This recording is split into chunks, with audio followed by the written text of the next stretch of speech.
Welcome everybody to F1 preseason testing 2, day 1 afternoon session. I decided to split the streams into 2 separate parts for testing, kind of like we did with Shakedown, morning session, afternoon session. Not sure if I'm going to do that tomorrow or not. We'll see. Anyways, we're back. We've got the last 2 hours of testing today. We're going to talk about everything that's happened in the last 4 hours since I ended the morning stream and have a look at what's happening on track.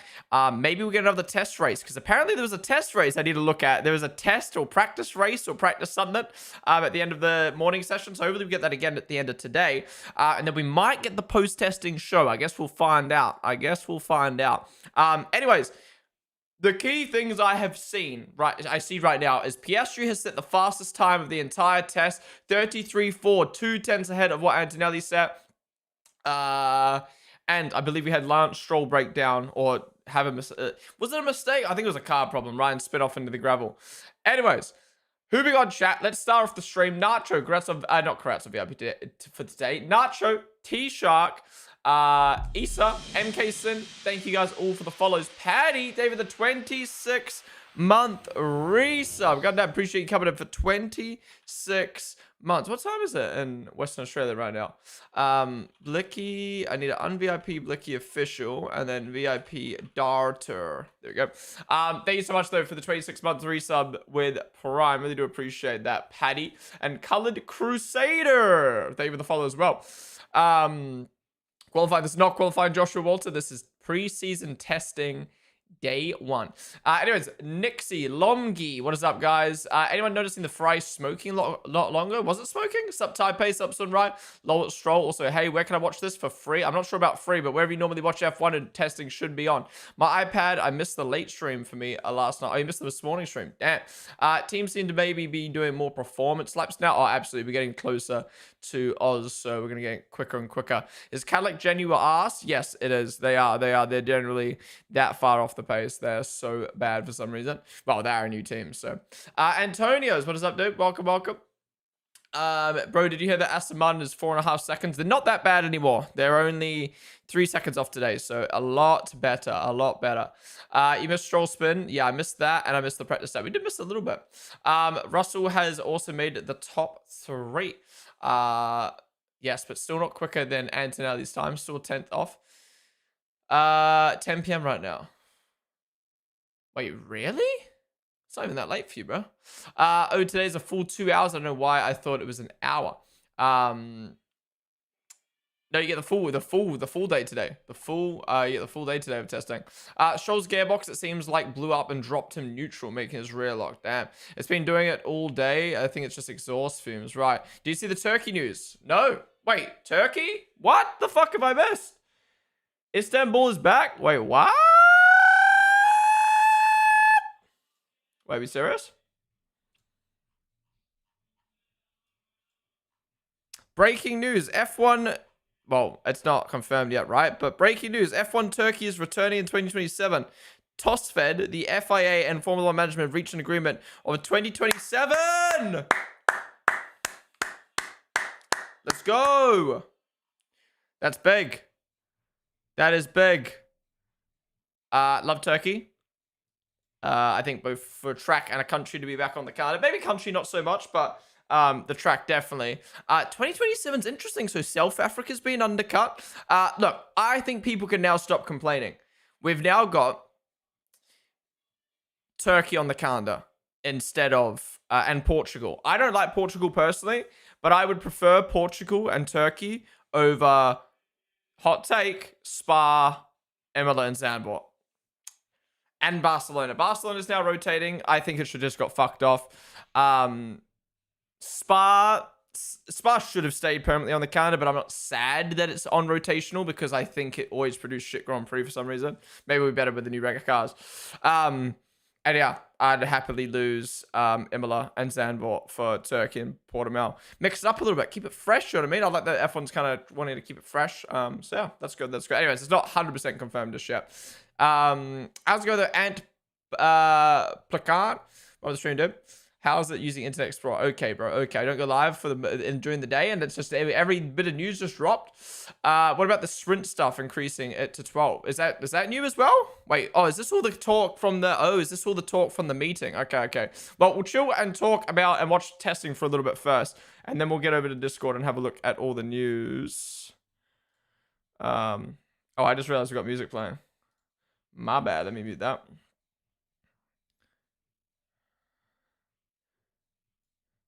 All right, looks like Stroll is getting back in the car. FA discussed having 12 sprint races. Good. I think more sprint races better. Now, I am obviously biased as a content creator because more sprints equals more content for me. But I personally feel like the sprint format's in a good spot where... Does anyone really give a fuck about 3 practices? Not really. I think sprint weekends are the most exciting weekends for me. They tend to produce the best racing on Sunday. They tend to produce the most intense qualifyings. The practice ones are really, really good. And then you get an extra sprint quality and sprint race to watch. And I think previously people used to hate that, including me, because it was too much F1. But then when you realize, like, as a diehard fan, like... just more content's better, man. More content's better. Yeah, it's hard to remember what happens in sprint races and stuff like that, but I think 12 is beautiful. I think 12 is beautiful. Every second Grand Prix having a sprint weekend would be nice. I think all 24 races should be sprints. Did you see about the MotoGP? Yeah, we talked about it in this morning stream. That's such a shame. For the Ponden, such a great tracks for MotoGP. One of my favorite tracks to drive on iRacing. Such a shame. Matt, I agree last year it was average in Spa, but still doing an iconic... No, 100%. I respect Spa as an iconic track.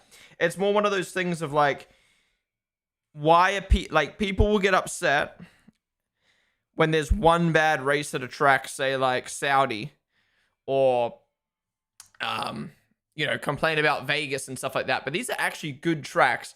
And then Spa hasn't produced a good race other than 2023 since like 2010. And people will be like, why is Spa going? It's like, yes, it's an iconic track. Yes, it's a great track to drive. Yes, it's amazing to hot lap. But let's be real, that track didn't produce shit for fucking 14 years. Like, let's chill out. So that's where I'm kind of like, it's sad. I'm sad Spa's going, or at least going rotational, but I don't care if it's replaced by Turkey, you know what I mean? Put it this way. I'll ask you this then. Would you guys prefer Hockenheim? Only answer if you know the track. Would you guys prefer Hockenheim or Spa on the calendar? Because if you say Spa, you're crazy. Okay, you guys are crazy. Now get out. If you're a Spa enjoyer, get out of my chat. I don't even think it's a hot take, but that apparently is my most controversial take. Is I just think Spa is overrated. Don't get me wrong. I love a Spa. It's a great track. In Formula 1, it has not produced a good Grand Prix since 2010.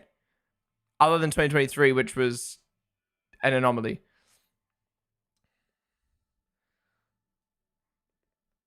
Spa is not an F1 track. Okay. Hockenheim, Spa, Hockenheim, Spa all the way. I love Spa. The answer is Hockenheim. Hock is so good for racing. Go back to Hockenheim, Spa. I would love to see Sepang and Hockenheim, yeah. From the sounds of it, we're getting the old school calendar back. Turkey, Buddha. We're getting all the old schools back. It seems like F1 is definitely going rotational.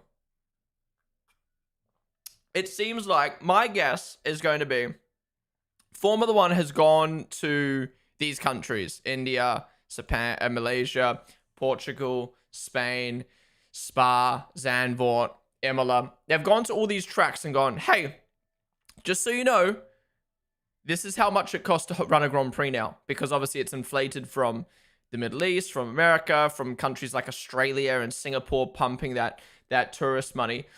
And they've gone to these maybe less wealthy, less tourist-heavy countries and gone with the good tracks and gone, hey, this is how much a Grand Prix costs now. And they've gone, we can't afford that. And F1's kind of gone, well, fuck, we want these tracks on the calendar. And then they've found a way to be like, look, if you rotate with another track, you get it every second year. That way you're not pumping this amount of money every single year. It's every second year. And I don't know. It seems like we're going to start getting like Turkey, Spa, Catalunya, Zandvoort, and other tracks all rotational, which is good. Turkey is shit. Valencia is better. Okay, bro. Okay, little bro. Zoom in on the sun. Yeah, why is the sun so big in the Middle East? Can someone explain that? We'd love to see Magello. Magello would be cool, but also... Oh, we got a little bit of racing. Who's this? Hadja racing a Bottas. Down to turn 1. Gets the move done. Woo!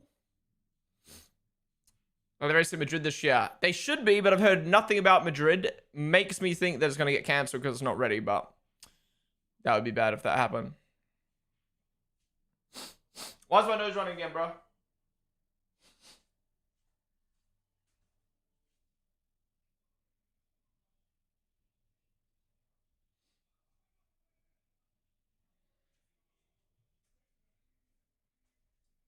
It's all that you want, boy. I must say I'm loving the new poster background layout. It's way better. I was on board with Hadja here as he follows Bottas in front. Where's the Flying Dutchman? He's the only driver not driving today. Everyone else did rotational. Red Bull decided to do Hadja fully in the car today. Dirty Air definitely looks better. Look at that. I mean, obviously they're not pushing full out. But overtake halfway down the straight. Oh, and then he comes out. And then he comes back?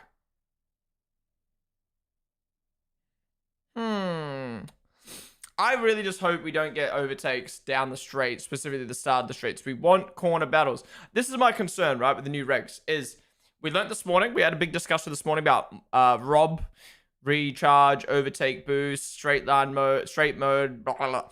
And my conclusion is we've learned that there's only one detection point now for overtake. And even when you pass the car, you still keep it. So my theory is you get overtake mode, you overtake on the first straight, you get overtake for the next fucking rest of the lap, boom, you've pulled out an overtake range of the guy behind, boom, you get no battle. We need either multiple detection points or just bin off overtake in general. Because I don't know, I just feel like you're just going to overtake past and then the person behind just, the person you overtake just can't catch. I actually think instead of more races, having 2 different calendars that alternate while keeping iconics like Silverstone would be good. It also makes it challenging for the team. So you're saying 2 championships a year? Is that what you're saying? What about Valencia? No, Valencia's long gone, bruh. That Verstappen guy in 22nd, he must be really bad. Wonder why he has the drive. Yeah, true. Madrid has not been spoken about enough. Everyone was talking about Miami when it was developed. Yeah. Jeddah, to be fair, was very last-minute build. They kind of threw the Grand Prix together last minute, but it got done. Vegas was hyped all year. Miami was hyped all year. I've heard nothing about Madrid. It's really concerning. Ferrari had the covers on the garage. They've been up for the past 30, 40 minutes. Interesting. Okay. Mason, they were the 44 bits. Based on what you've seen at the moment, who do you think is looking overall strongest? FI has put in the vote to test compression at 130 degrees, so may ruin all the Merc engines. I think its favorite is still the Merc teams, 2 Merc teams, but I think Ferrari's now 3rd, Red Bull's above them.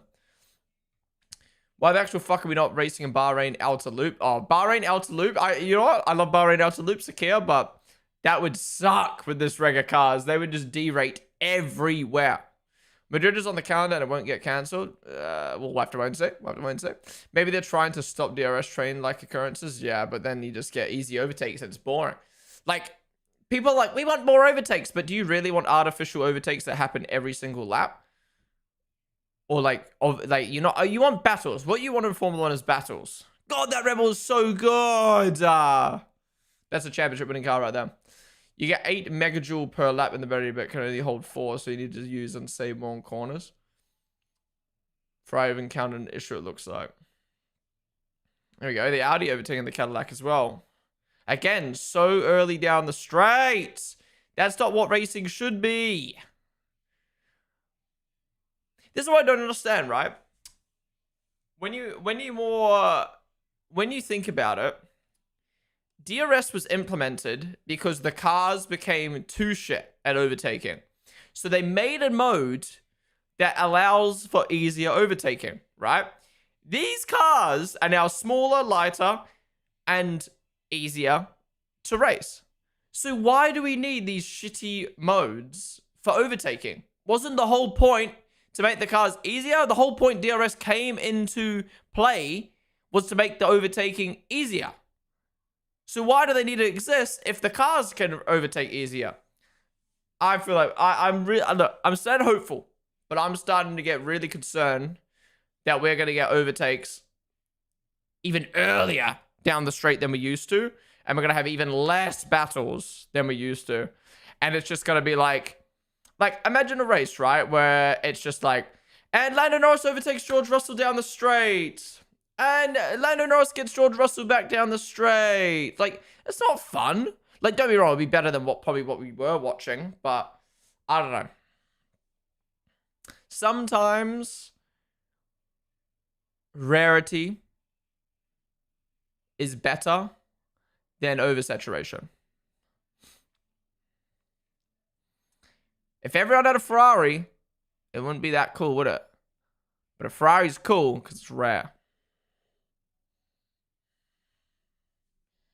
If we get overtakes every single lap, specifically overtakes down the straight,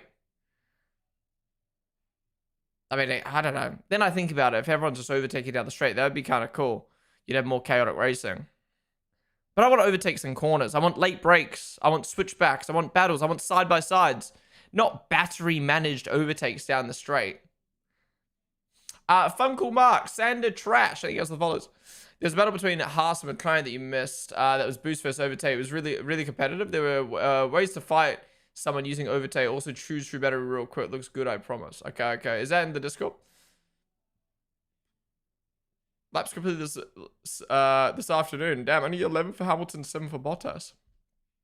7 for Stroll, sorry, 11 for Bottas, my bad. Hope that Caddy's on a different plan than Red Bull, than RB and Audi. That won't that make it that easy to overtake. Yeah, true. It wasn't. To be fair, that was a Cadillac, the worst team. There wouldn't be a big enough difference if they only battled with slipstream. If they left DRS as it maybe would be, but it still would be overtakes at the same place every race and would become boring. Madrid's meant to be ready by May 2026. Oh, we'll see.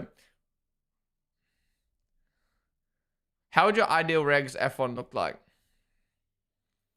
I don't mind DRS still existing. To be honest, I do like DRS, but with a few changes. I don't even know what my ideal regs would be. I don't know. I really don't know.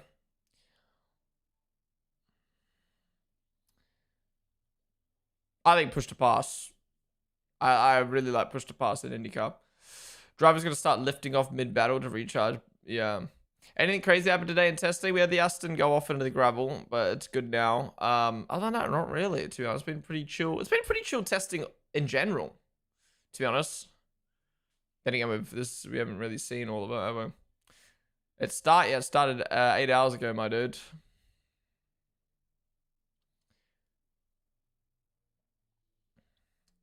All right, we've had a little look through. We had a little look at the cars out on track for a bit. I'm gonna put the broadcast on my second monitor and mute it. So if you've still got it up, let me know if anything happens. But I will be able to see it. Let's have a scroll through Discord. Get you all that you want, boy. Got but did nothing. Oh no, bon appetit, baby. Let's have a scroll. What was the last thing we looked at? What time did I have my stream? I think it was like 10 a.m. No, what time was it? It was an hour before lunch, so I think like 10. Yeah, we looked at that. We looked at that. Yeah, we looked at Oscar's meat. Okay. Yeah, this is what we're up to. Ferrari Bahrain test 1 verse 2. So this is the little rare diffuser thing that they've added. Really, really cool innovation that they've brought to this test. Finally composed himself. World champion. Imagine updating your bio every day, bro. Get a life. Touch grass. Lewis Hamilton shows support for Vinny Jr. after the racist abuse he suffered at last evening's game against Benfica. We're with you, Vinny. What happened? Well, I guess I kind of explained it. Racist remarks in a match. That's a shame. That still fucking exists. Starby, they have the 100 bits, dude. I just saw red all over the front of the Williams. Signs clearly ran full speed into a poor Marshall. Marshall has been splattered all over the front of the Williams. It's actually quite sad, to be honest. Poor man's, rest in peace. the man with the pink blood. What's wrong with Behrman's leg? Why people talk about this? He's literally standing like this. He's literally standing. So he's standing with his legs apart sideways.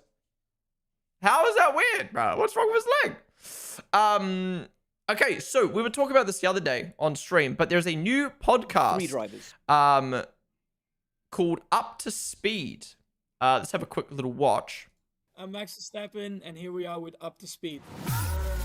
Beautiful Who graphics. is going to come out on top? It's so important, arguably more important than the relationship you have with your partner. Attending the Super Bowl with Kim Kardashian, Kendall Jenner, Cara Delevingne. I mean, I would have loved to have been in that bowl. Is this the last year for Lewis? Is this the last season Beginning for of the Max? end. It's already relevant, and she's just going to make it that much more relevant. If you try and get Max to do some of This this, is a little intro, but he will just get up and walk out. You need to have the bone structure underneath it, don't you, to really pull it off. And if you don't have that, I hate little intros like this for a just put podcast lipstick personally, on a but pig. I love the graphics. It's so clean. Up to Speed. Right, guys. First episode. Yeah. Big So this is a new podcast ran by Global Eye Player. Yeah, it's a video and audio podcast. And these are the 4 hosts. We have got David Coulthard, obviously ex-F1 driver, brings a lot of insight, but also a very fun personality to the broadcast. You then got my man Will Buxton, obviously used to be the presenter of F1 TV before leaving to IndyCar for a couple years, but still stays in the F1 world. You know, he's still in Drive to Survive. He's still in now doing this podcast. He still loves F1. Yo, Baraki, thank you so much for the 54 viewer raid. Really do appreciate it, dude. Thank you for coming in, guys. If you're just shooting in from Jake's stream, we are currently watching preseason testing and chatting about everything from the day. We'll just talk about this podcast real quick. But guys, be sure to check out Jake. Shout out in chat. Give him a follow. But thank you so much, Jake. I hope you had a good stream. What are you doing today? Are we doing a watch along or are you doing open lobbies? And Circle Junkies, thank you so much for the 57-month resub. Let's go, baby. F1 is back. Thank you, dude. Really do appreciate you coming in with Prime. Thank you for supporting the stream as always, dude. Hope you're doing well, sir. I hope you're doing well. Yeah, thank you so much for the Prime. That open lobby thing that I never do. Are you doing open lobbies? Right? I haven't done it. Well, other than on the Rebel channel, I haven't done open lobbies in ages. But yeah, thank you so much for the raid. Thank you so much for the sub, Circle Junkies. Anyways, back to the podcast. So you got David Coulthard, ex-driver, great personality. Will Buxton, I personally think is a great personality. It's funny how much hate Will Buxton gets. I don't know why. I think he's genuinely the best personality in Formula One. It's such a shame that he was lost. Then you got Naomi Schiff, obviously ex-driver herself, great presenter. I think she brings like the smooth, chill vibes to this group. And then you got Jolie Sharp, who's obviously a kind of a newer F1 fan. On the younger side, she's 24. So kind of brings that kind of Gen Z personality to the podcast. And she's great. And she's got like a bubbly energy. I actually really love these 4 people on a podcast. I feel like it's a good mix of like entertainment, what's the word? Information, experience. I really like this group as a 4. I love the graphics. I love the branding. I love the way they're presenting it so far. They've been doing a bunch of adverts and stuff like that. I'm really curious to see how it goes. However, I have some criticism. They spend the first minute talking about something which was kind of cool. And then they spent the next 2 minutes talking about how in the next episode, they've got Max Verstappen on the podcast. Now, I get you want to hype up Max Verstappen coming on the podcast, but you need to hook us in. And they spent the first, like, too long talking about the next episode. Talk about the episode that's happening now. And then, unfortunately, I don't know if this was Jolie's choice or if this was production's choice, but they were like, let's implement something into our podcast. And they were talking about, wait, I'll let Jolie explain it, but they'll talk about instead of clapping, doing snapping. This happens. No. Interview. Sorry. I Well, could more have. of that. If great happens, Yes. we should do something called snaps. You'll know it. I You're young know. and cool with Well, me. No, do you know what the issue is That's- with me? So here's the thing. I'm not a Gen Z, and obviously that I'm just like completely missed out on. So please, I probably need this. You know, Oh, look, I need to stop you there. Someone told me over the weekend Tell it. that putting a thumbs up as an emoji was It's the worst. passive aggressive. it is. What? It totally Sorry, is. DC, you 100%. sign your Even I know that. WhatsApps. You sign your WhatsApps off at the end and you put DC. Anyway, what we're going to do when something good happens... I'm not gonna lie. I love this group, but like, I just don't know why they spent the first, literally, not even 4 minutes into the episode, and they've spoken about the next podcast they're doing, and talk about how they're gonna do snapping instead of clapping because clapping is aggressive. Which, anyways, the comments. Fuck. Like this is why first impressions are important. Let's not do the snaps things, please. Strange times for the snapping. Snap. What a dumb generation. Gen Z cringe, bin it off. The whole snaps thumbs Gen Z discussion is ridiculous. Thumbs up means okay, acknowledge, got it. It's not passive aggressive. What the fuck are snaps? The snaps bullshit made me turn it off before it even began. I had to fast forward about all the clapping and aggressive thumbs up and passive aggressive. The stupidity of your snaps is bewildering. Blah blah blah, idiotic Gen Zs. Basically, it's just people criticizing the first 5 minutes, and like it sucks because to be fair, I haven't watched it in full just yet myself, but like the clips I have seen online, it's such a good group. Like I really like this group. It's 4 people I'd actually genuinely want to listen to in like a good environment. I just feel like it started off such a poor note with just like nothing for the first 5 minutes. But I love the branding. I hope it does well. Again, the next episode was gonna have Max Verstappen in it. Yeah. What was I going to say? Who would listen to this? I want to know who would listen to this. Does anyone in chat interested in listening to this? Because my logic is there's so many podcasts now in the F1 world, and it's like, do we really need another podcast? Like, you've got your professional podcasts, and then you've got your kind of like casual chat F1 podcast. I feel like this is going to be a nice middle ground where it's like a professional podcast with an ex F1 driver, an ex driver, an ex presenter, and a really good young presenter. And I feel like it feels that nice middle ground. It doesn't feel too corporate, but it doesn't feel too shit. Like it's like, I feel like it's going to have a good middle ground, whereas like you got your race for your in-depth analysis, you got your Beyond the Grid for your F1 podcast. Then you've got people like Matt and Tommy, I think, sit in that nice middle spot of information versus fun. And then you've got all like the kind of the fun podcast. You got like Red Flags Pod, you got like the Pit Stop Boys, which are more on like the fun side. Speaking of the race popping up in YouTube chat. We love to see it. All my friends are watching the race podcast at the moment. I feel like everyone loves the race podcast at this time of the year when you've got all like the in-depth information and stuff. Anyways, I feel like this is a good middle ground. So it's a shame that they kind of started off on a bad foot solely because of their first impression, the first 5 minutes. And like even me, like I was like, guys, stop talking about the Max Verstappen podcast. I'll watch the Max Verstappen podcast. Just start the show. It took a kind of while for the show to ramp up, but yeah, I'm really curious to see how they do. But my question is, how does this make money? You've got 4 big name people, or like 4 professional presenters, right? Used to work for F1 TV, works for Sky Sports, works for F1 TV, and is currently doing a lot of work with different teams and DAZN. How the fuck can they afford to have these 4 on every week, plus travel? Like, where's the money coming from? Are there going to be ads in the middle of the, like, bruh? Are there that many people looking for an F1 podcast that you can afford to pay 4 people, high-level people, to run a podcast? I'm curious to see if this lasts longer than half a season, let alone the whole season. But if it does do well, I do think it's going to be like, put it this way, if it gets past the what's the word? If it gets past the teething point of like getting viewers and tuning on in and getting it past that starting point, I do think this will end up being like a staple in the F1 world, if that makes sense, of like, oh, I'm going to listen to the Up to Speed podcast. But yeah, I do wonder how it's going to end up being unique. Like take the Champions League stuff on is it CBS with Micah Richards and Gary Neville? Is it Gary Neville? No, Micah Richards, Thierry Henry. I always forget the girl's name, and the fucking other dude. Like that's so fun. It's so fun. Jamie Carragher, yeah. It's so fun, and I'm like, you know, if you had something like that in F1, it'd be fucking banging. So, yeah, I think this will end up being good. I think it just needs to get through the teething process. It's such a shame that they've just pissed people off straight away. But then again, that is probably the boomers. That is probably the boomers who like don't know, like I don't know how to have fun. But yeah. Anyways, that was my little thing about the podcast. I recommend having a listen and see what you guys think, because I'm curious. I'm curious to see what people think of a podcast like that with people like that. Apparently I missed a battle on track. My bad. I was too busy yapping. Join watch your streams. What's up? Carmad Kyle. Ponden, dude. Okay, what did I miss? What were you guys saying? I do have to part though, getting a haircut, so I have a 6 stream. Catch you later, Jay. Well, he's probably already gone. So enjoy your haircut if you don't get chopped up.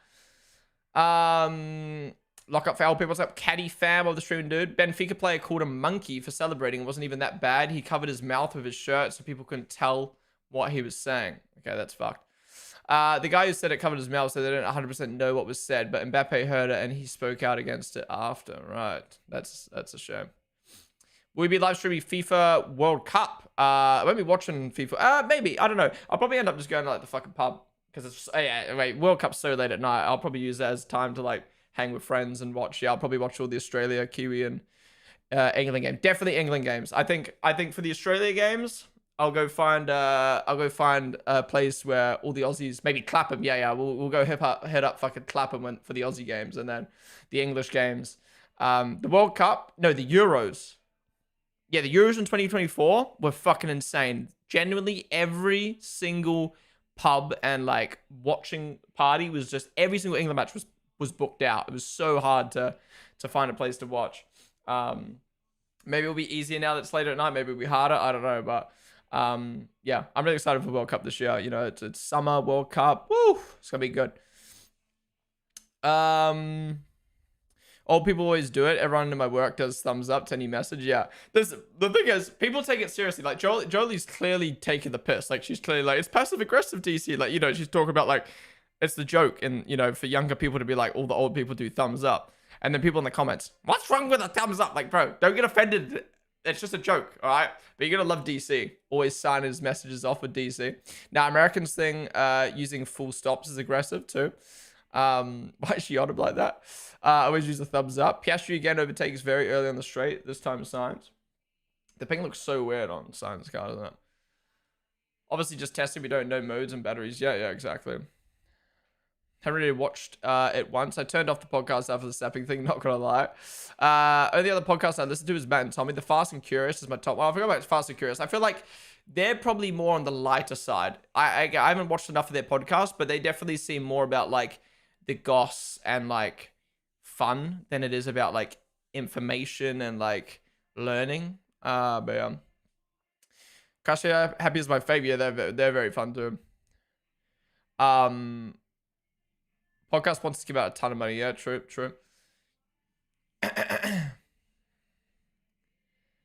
Most of them be in the UK, no? Kate Scott is her name. Or just call me a boomer. Yep. Does he sit down? I do, but I've been standing a lot lately. I don't know why. I think I just way prefer standing. It feels way more comfortable to me. I don't know. I just hate sitting. I don't know why. I just hate sitting nowadays. It's weird. I've never been comfortable sitting at my desk. So this standing desk is honestly a god. Is a savior. Max Verstappen's new doco is pretty good. Is every episode out or is it one episode a week? Did you watch Max Verstappen's new ground yet? Is it even available in the UK? I thought it was only available on Viaplay. P1 are very fun to listen to. No, I think P1 is like... I think P1 is like the perfect middle ground for like content or just F1 in general, right? Is like... I feel like the perfect middle ground of like fun... Like when you're watching a watch along, like they're taking the piss... You know, they keep it lighthearted, but they're serious. They actually have proper conversations, right? I feel like a lot of podcasts in the F1 world kind of play, and there's nothing wrong with this because, again, anything that exists in the world has its people, right? Its audience, right? But I feel like a lot of podcasts in the F1 world kind of went down this route of like, I'm a dumb F1 fan, and like, we're going to learn F1 together, and we're going to talk shit, and like, we're not going to know what we're talking about, and we're just going to talk shit. And that's fun and all, obviously, but like at some point it's like, okay, it's your fucking like 8th season watching F1. Like, are you gonna actually learn the sport? And then obviously a lot of podcasts just kind of talk about like the off-track stuff, which is fun as well. But I feel like Matt and Tommy kind of like hit that middle ground where it's like lighthearted, but they're also serious. I feel like I try to achieve that on my stream as well, where it's like I will cover everything in the sport. I'll talk about the fucking new shoes the driver's wearing to the new systems and upgrades, but I don't go too in-depth in technical stuff. I kind of leave that to the experts, like on F1 TV or like the race or whatever. But I don't know. I feel like I like to keep it lighthearted, but also like cover everything. You know what I mean? But yeah, I know. I feel like podcasts kind of lean one way or the other a lot of the time. It's either really in depth or really like interviewee kind of podcast, or it's very lighthearted. Are we enjoying the Mercedes engine dominance with them all sandbagging and still having all their engine powered cars at the top half rimming the board? Yeah, we're gonna have to wait and see. Australia's gonna be so interesting. That quali in Australia's gonna be so good. TK, there with the volley.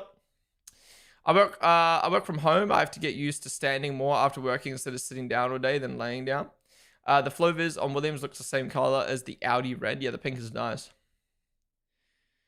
You can watch the little Max doco here. Is that a proper link? 70 stream streak? God damn. SGR popping off. Oh, look how beautiful it is around the track with the sun setting. Do you know what? That today, it was a year ago since F1 75 Live. Yeah, Poochie had put that in chat earlier today. That is insane. I can't believe it was a year ago since one of my favorite things that's happened in the F1 world.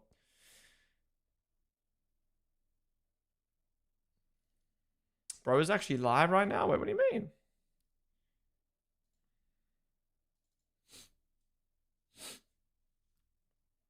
F1 75 is great. I got a free cupcake and an Aston cap. Hell yeah.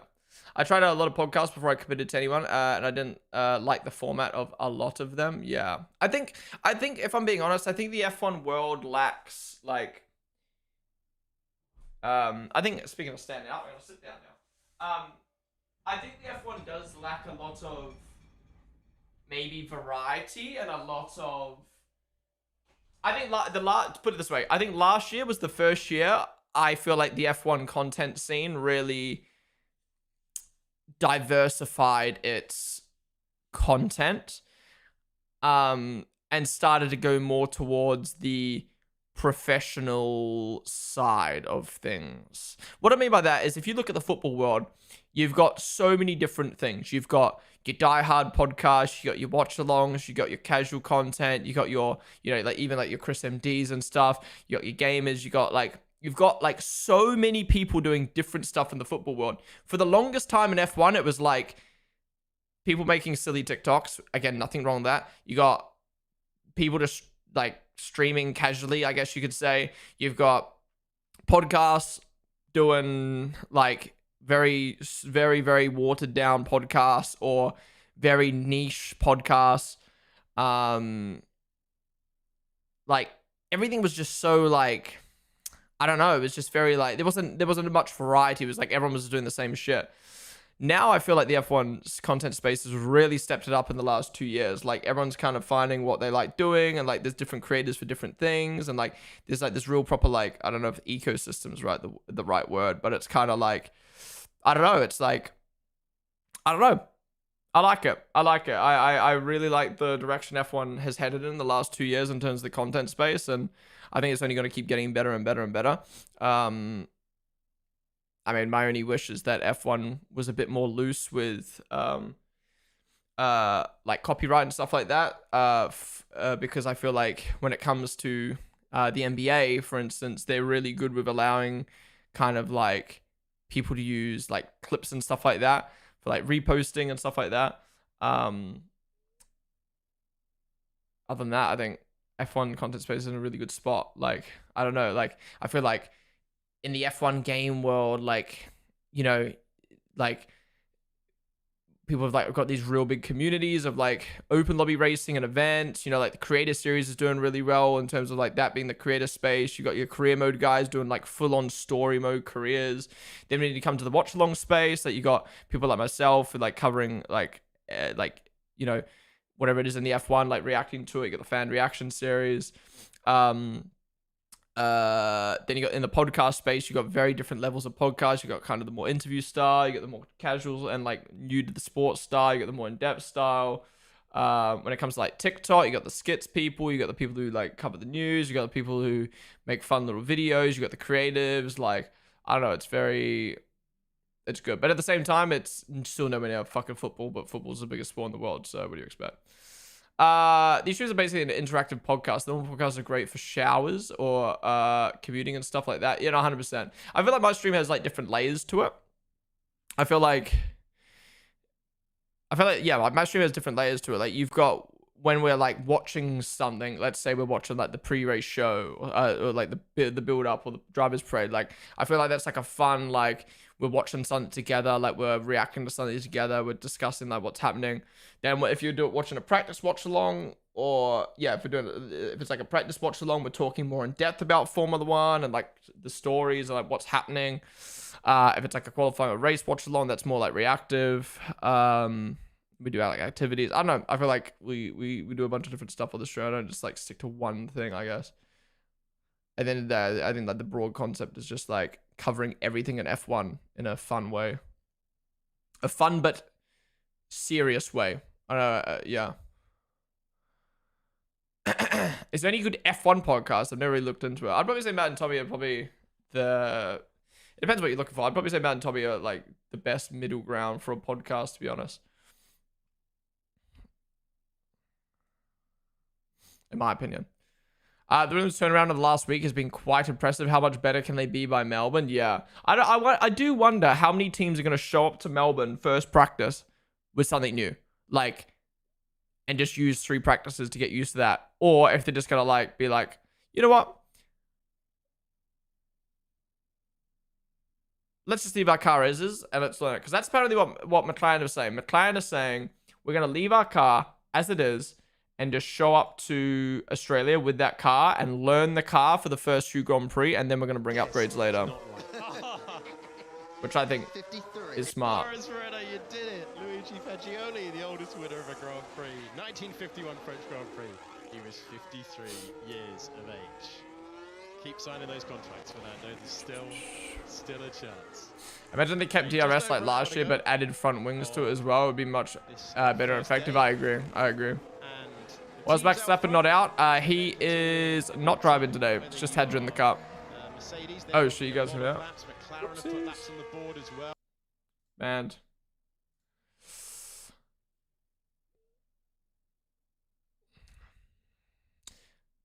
Not gonna watch a race till after the summer break.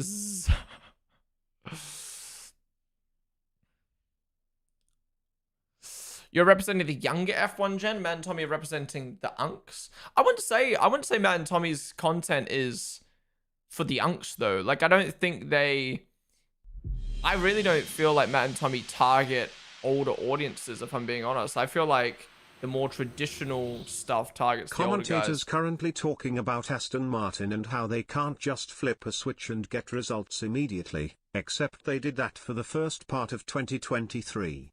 Where do you think they went wrong, and why didn't they recover? Ms. Tommy, thank you for the 110 bits. Wait, I'll get to that question in a second. Oh, Stroll goes off track. Yeah, I don't really get the vibe that like Matt and Tommy's really targeted to older people. I think they've done a really good job of targeting everyone. Like, I feel like there's definitely points where you need to niche down, but like, I don't know. I think they do a really good job of covering everyone. I think I don't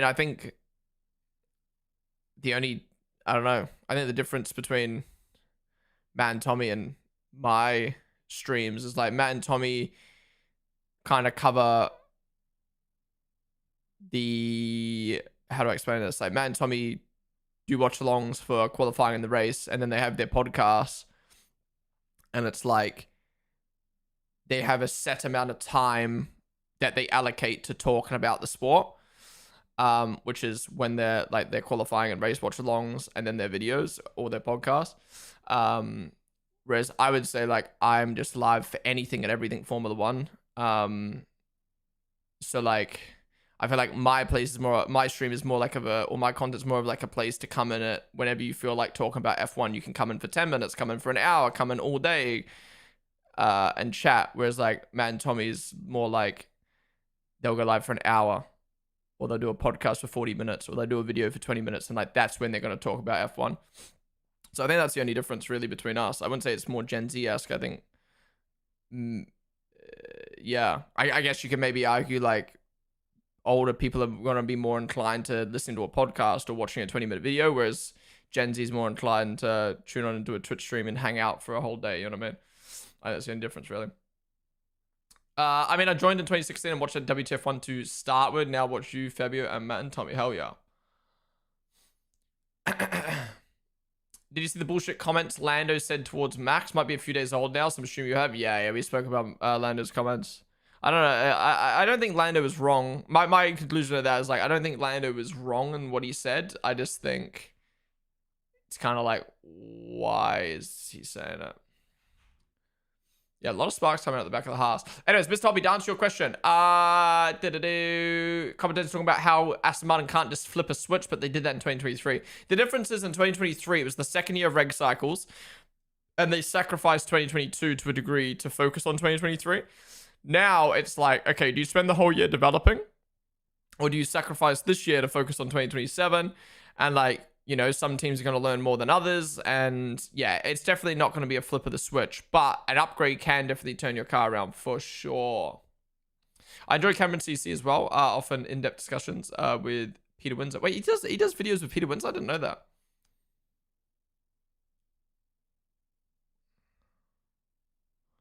According to market championship odds, Russell 36%, Max 22%, Lando 13%, and Fernando 12%. Okay. Why is Fernando 12? What's up, Cadillac? Looking rough. Yeah, I think they're cementing themselves as the worst team now that Aston have sorted their stuff out. Whoa, there's so many sparks on that Haas. What's happening? Why is it so low? Banner not even opening the wings here, trying something else. I started following you when I first got into F1 in 22 season, so we gone rock out for life. Hell yeah. Are you coming to Melbourne? I am not. So many people asked me to come in Melbourne. Friends, family, had a couple sponsors reach out. I'm not going to OzGP, no.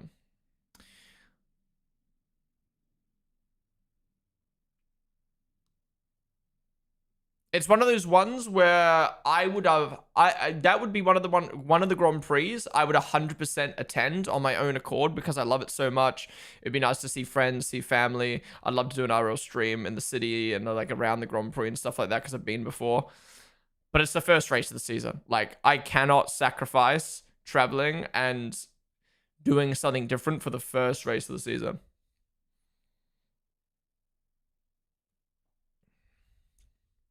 That is like showing up to your first football game with a new pair of boots. Or, no, doing a marathon and a new pair of runners. Like, yeah, it's going to be fresh and cool, but like...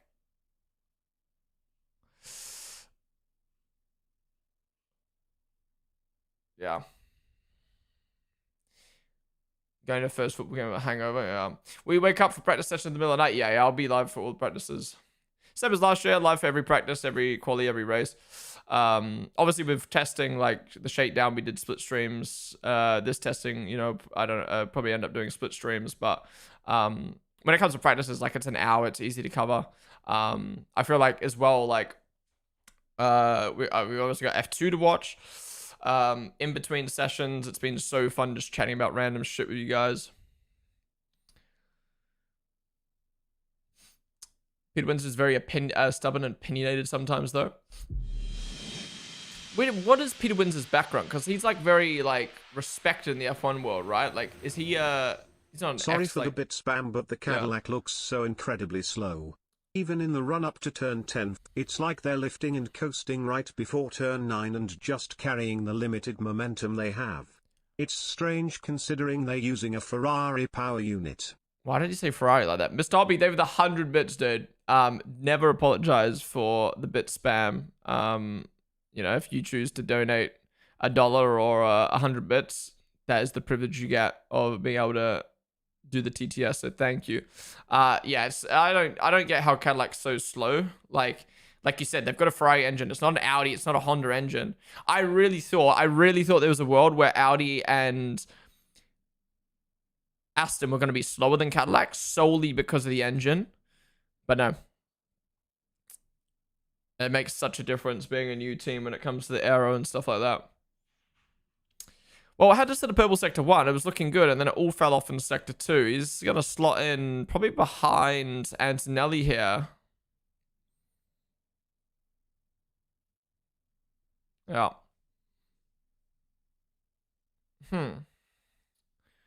Sandbagging. And not found. Thank you so much for the follow. Sorry, I missed that. If you had to choose with these regs, what do you think is going to be the most interesting race this season? As in, like, what would I want to be the best race if I had to choose? Or do you mean what do I think is going to be the best race? What do I think will be the best race this season with these regs?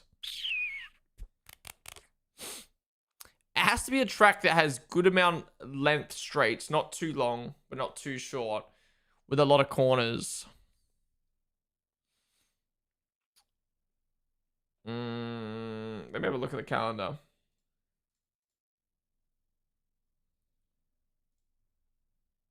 Maybe not look at chat.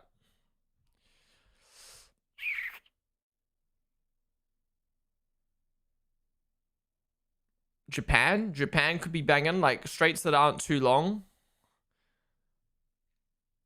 but like good amount of straights.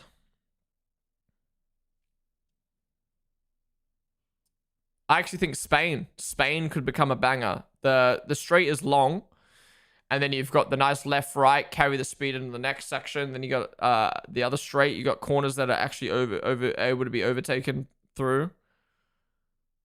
Barcelona, Spain, I'm talking about.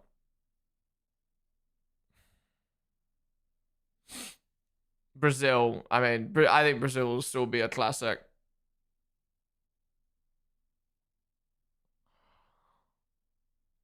Yeah, I don't know. I really don't know what these regs are going to be like yet, so I really can't even like look at the calendar and imagine the cars around here, you know what I mean? Like old regs, Don't overthink it. Yeah.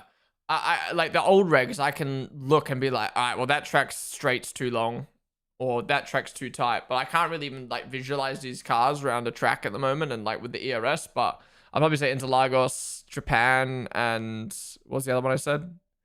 Whatever the other one I said was. Yeah. Max said this about McLaren race star. If they want, they can start from the pit lane. I did see that. We're gonna get to that. We'll have a look at that properly in a sec. I don't think had like 8 actually going to lap times yet. I don't think had like 8 or actually going to lap times yet. Though I think they're just trying to get mileage right now. Yeah, but you're getting mileage in the 3rd test. Like, come on, let's start getting some laps in, man. But Phantom, thank you so much for the 4-month resub, dude. Really do appreciate it, man. Thank you for coming with the tier 1. No, you're right. Interlagos is always going to cook. It's like a perfect balance of straights and corners, and yeah. Thank you so much, dude. Really do appreciate your support. Peter Windsor was actually in the crash with Frank Williams when he was paralyzed in the 80s. Oh, wow. So is McLaren going under the radar of everyone? I don't think McLaren's under the radar. I think just because they don't make their own engine, they're just not talked about as much as Ferrari and Red Bull. But obviously everyone knows they're going to be up there with the Merc. Cadillac are doing long run data. Yeah, you're right. I mean, they could be getting long run data, but their race pace data is still slower than everyone else. What's the T-tire? T-tire is just a symbol for the other compounded tires they're using. Usually the T-tire means test tire.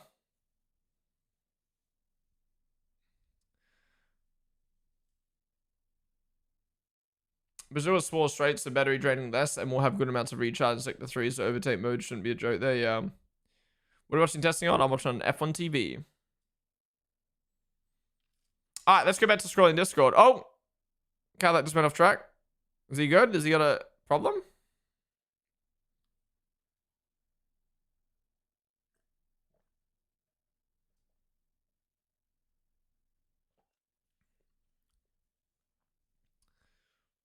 Locked up.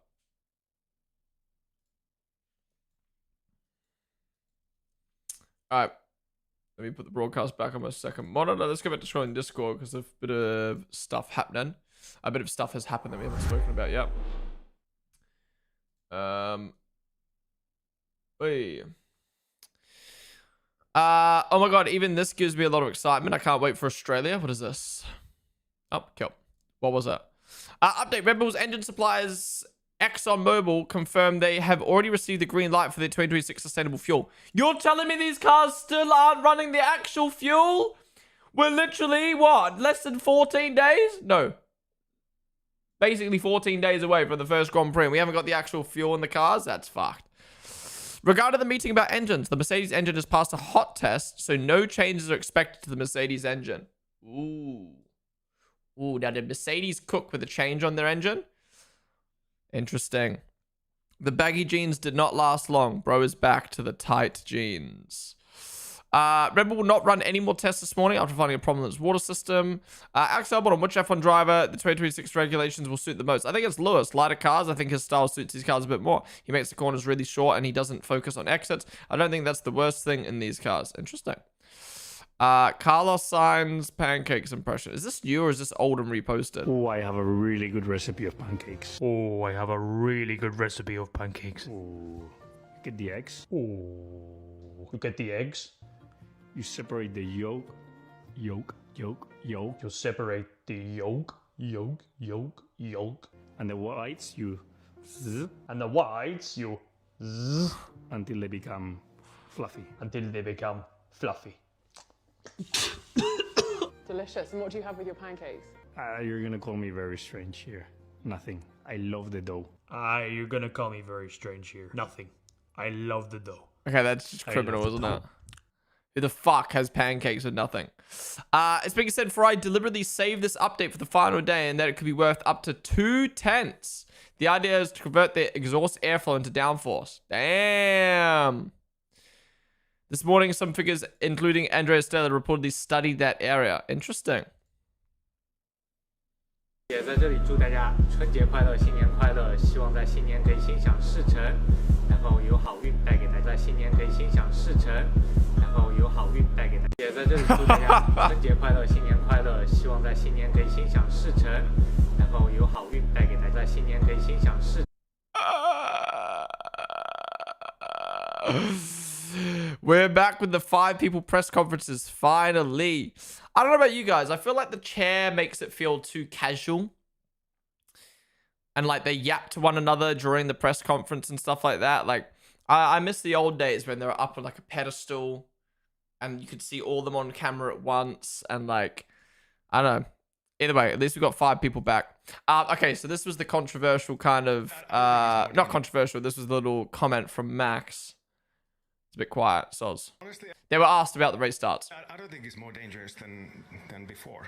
The main difference is where they're sitting now, today, at this point, with longer hold refs, and I think we got to figure out something for that, because my only concern with that is, like, let's say you're at the back of the grid for the race start.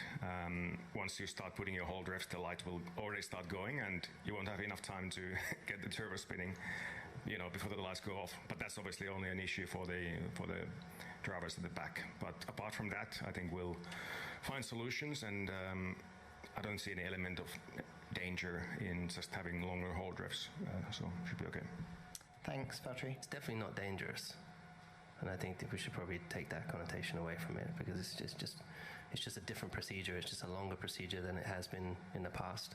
So if right now you put the 5 lights up, we would all still be standing there when the lights went out for a little bit longer.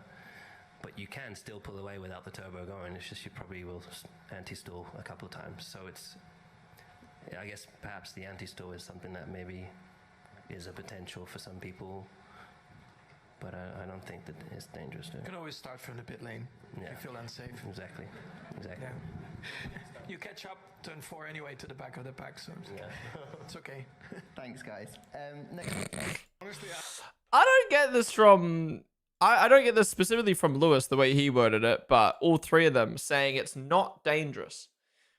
What isn't dangerous about multiple cars being stopped on the grid? Now, I get what their point is, like... It's no more dangerous than a normal race start where someone doesn't start and you have to avoid them, right? But I think the thing is it's more dangerous in the sense of there's a higher chance that the cars aren't going to start / stall, which means more stagnant cars on the grid, which means more potential for a crash, blah, blah, blah. So, yes, this race starts aren't more dangerous, but people stalling means more of a chance of danger happening. And I don't know how they're not concerned about that being a problem. I mean, look, they're the drivers. If they don't care, they don't care, right? But, yeah, I find it interesting that they're not, like, concerned about this. Because all I'm seeing at the moment is race starts being fucked, people stalling. having to rev for longer. Like, I really think that first race start in Australia is going to be so interesting. I will be very, very surprised.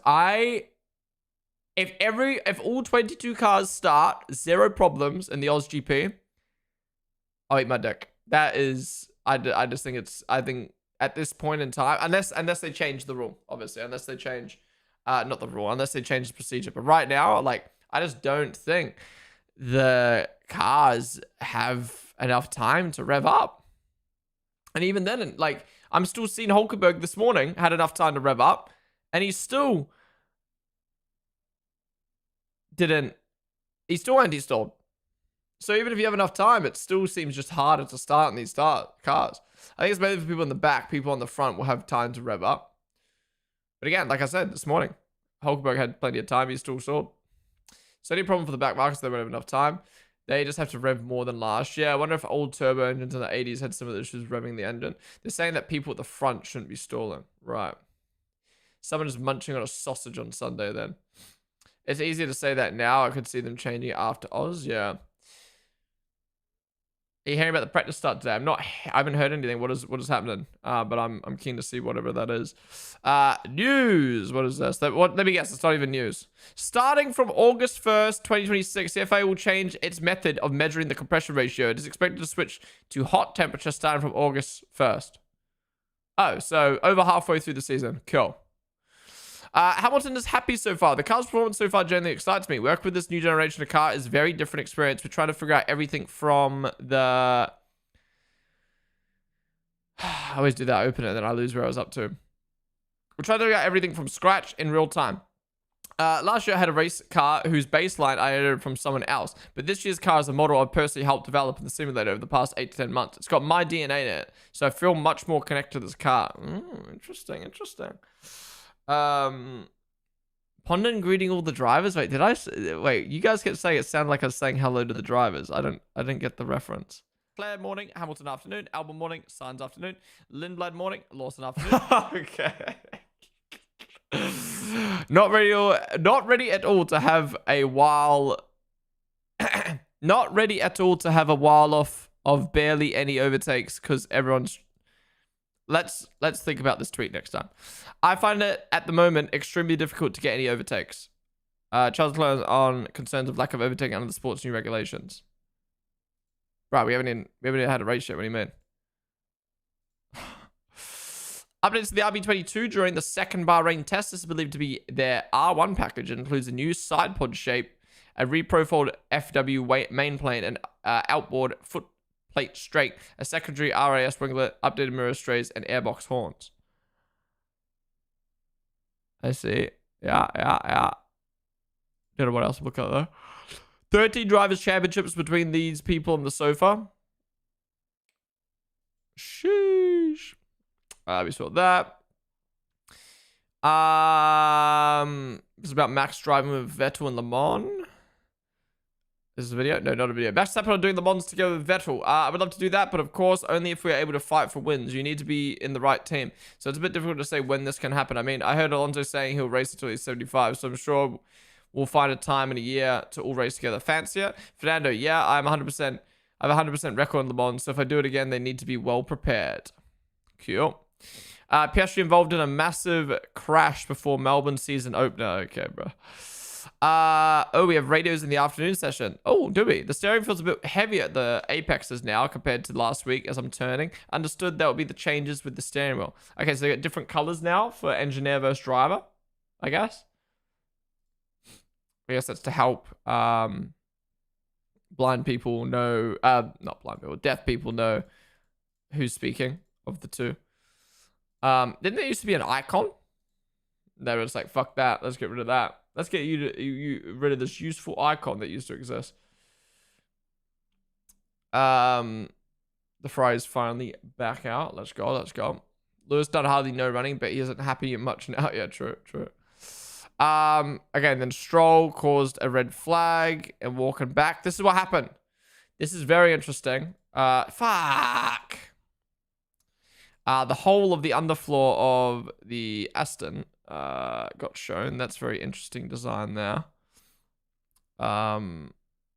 F1's engine manufacturers will vote next week on the mid-season introduction of new compression ratio test the race can reveal. Interesting.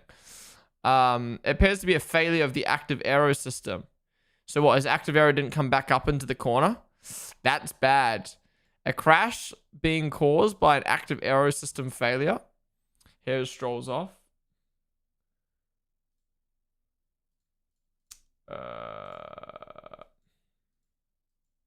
Let's have a look, and we'll go on board again. So it's either on the first or second. Yeah. Let's hope that doesn't happen often. Then we have the Turkey news, which we're talking about. The first meeting of the Formula 1 Commission of the 2026 took... Oh, FIA statement. Okay. The first meeting... Okay, let's read the whole statement. Refinements of the 2026 Formula 1 regulations were agreed and will now be referred to the World Motorsport Council for final approval. The following is an overview of the key discussion points. Feedback on the 2026 Formula 1 regulations. In common with the introduction of such significant regulatory changes, there are still collective learnings to be taken from preseason testing. As a group, the teams, the power unit manufacturers, FIA and Formula 1 management, FOM, there was a commitment to work through all technical aspects ahead of the opening race of the 2026 season in Melbourne next month. Constructive discussion took place among all the teams following initial feedback from drivers as from a survey instigated by the FIA. Topics covered include overall car characteristics, energy and power unit, aerodynamics, overtaking and racing, tires, and mechanical grip. Positive feedback from the drivers was received on the reduced weight and smaller dimensions of the 2026 cars. Drivers generally agreed that the new car exhibited improved ride quality and stronger initial acceleration. Great! Further evaluation, technical checks on energy management matters will be carried out over the following 3 days of the preseason test in Bahrain. It was agreed no immediate major regulatory changes were required given the initial evidence and feedback remains immature and that premature changes carry the risk of increased instability ahead of the first race. Further reviews will be carried out once more data becomes available. There were constructive talks and proposals centered on the race start procedure during the commission meeting. As a result, further evaluation of updates to race systems and on-car management will be taken during the current Bahrain test. Commercial matters. There were discussions around the possibility of increasing the sprint events up to 12 based on the demand for sprints from fans and promoters. Right? Seemed positive. Oh, what's happening? We got some stuff happening on track. Russell purple. Did he do anything else with his lap?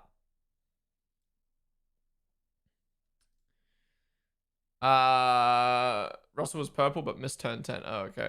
I think he was trying the down shot to recharge the very tactic because the wing was closed and Alonso said Reyes lock when trying it in the Aston. Right. We know Aston Martin having transmission problems. Maybe just one more problem made the spin for Lance. Yeah, potentially. I think we made a mistake and he made a mistake and backed off. F1 Fantasy is going to be so brutal with a -20 DA. Actually, honestly. Did Merc engine get banned? It is not. They're looking at changing the way it's measured by August. So we could have Merc domination, guys. Blueprint, they have the follow. Alright, continuing on with Discord. What is this? Anyone notice the smoke coming out the back of the Ferrari? Oh, interesting. That doesn't look great, does it? Apparently that's just normal, potentially. Maybe that's something to do with their new part that they have on the exhaust. We looked at that. Yep. Lamau James Vowles arrived late and all the other team principals joked about it being William because of Williams' preseason. Lol. Full statement. Formula 1 Advisory Committee. Is this new? Oh, this is earlier today. Over recent weeks and months, the FIA and power unit manufacturers have collaboratively developed a methodology to quantify how the compression ratio changes from ambient to operating conditions. Following validation of this approach, a proposal has been submitted whereby from August 1st, compliance with the compression ratio limit must be demonstrated not only at ambient conditions, but also at a representative operating temperature of 130 degrees. The vote has been submitted to the power unit manufacturers and its outcome is expected within the next 10 days. It will be communicated in due course. As with all Formula 1 regulatory changes, any amendment remains subject to final approval by the FIA World Motorsport Council. Interesting. Okay, so that means Mercedes can use their potentially illegal engine until August 1st. Oh, Russell off track. They can use their potentially illegal engine until August 1st. I'm in such a middle ground about this because I don't blame Merc, right? I still don't blame Merc about this because it's not Merc's fault. Merc got approval supposedly got approval to make the engine. They made the engine, then they were told, actually, you can't do that. Or maybe that's not great. So I think banning them from doing this is not fair.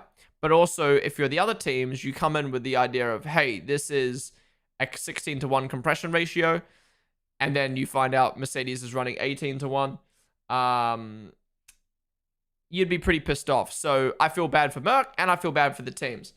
This is the FIA's fault. So now how do you solve this problem that you created, right? Do you fuck Merc over, or do you fuck the teams over? I feel like this is a decent middle ground. It gives Mercedes enough time to solve the problem that the FIA created without completely nerfing them.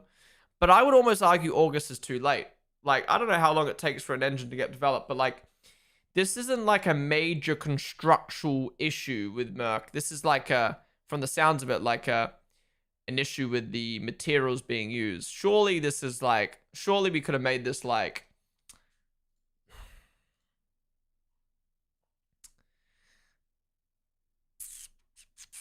surely we could have made it like a May. Like, surely we could have had like 5 Grand Prix and you got to have it sorted by May, or even round 7, the end of May. I don't know. August seems a bit ridiculous. Did Russell just go up to P1? Wait, am I delayed? Oh fuck, I'm way delayed. What the fuck? Sorry, my broadcast got delayed on my second monitor for some reason. All right, Russell goes up to the top, 1:33.4, very tight between the McLaren and the Mercedes. So now the fastest time of the test. Damn. Excuse me. Tease GG, what is up, dude? Well, you could argue August is too late considering JB dominated the first half of the decision, so Merc could have a situation like that. Yeah, potentially, that's what I mean. Depends how powerful it is. Toto claims it's not that big of a difference. The other teams claim it's huge, so yeah. We don't watch F1 testing on Disney Plus. I don't think, is F1 on Disney Plus? I don't think it is. It's on Apple TV. It's like reward for finding a loophole, you get to keep it to August. Yeah, exactly. I think the whole situation is being over-exaggerated. It's just like Flexi Wings last season. Yeah. Something to Liam. Just another lockup. Once you lock up, that car just dies. You can't like lock up. It feels like you can't lock up, release the lock, and then turn in anymore. You have to like wait for your car to probably slow down. The lead of Red Bull engine design stated it generally takes 36 weeks to develop engine changes and new parts for the F1 engines. Wow, okay. Depends how fast McLaren are. 4 drivers are fighting for the first. The points might be recoverable after August. Yeah, exactly. Tease, thank you so much for the follow, dude. Why is it Max driving today? It's just Hadja all day today. It's just something that Red Bull decided to do. No reason, just their preference on running.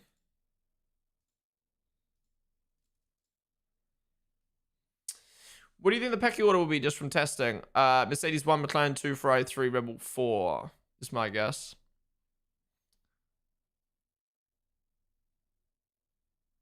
I'm gonna have to make my championship predictions soon. Fuck! We're doing championship predictions on Saturday and Sunday. Saturday, Sunday.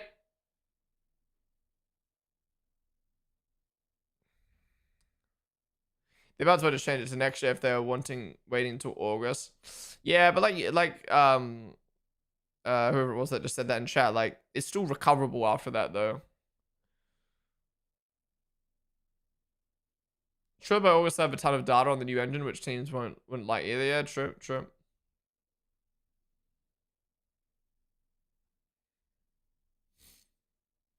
Championship predictions can be fairly different. Yeah, it depends what happens in the next 2 days. Also, you're going to like properly sit down and like make a decision. You know what I mean? Did you see my comment about cars becoming Lightning McQueen? I did not. Cadillac looking very bad. Wondering if they are going to get points this season. Yeah, it doesn't look like it. I mean, who knows how this season is going to play out? Maybe reliability becomes really bad. You know what I mean? Reliability hasn't looked too bad in testing so far.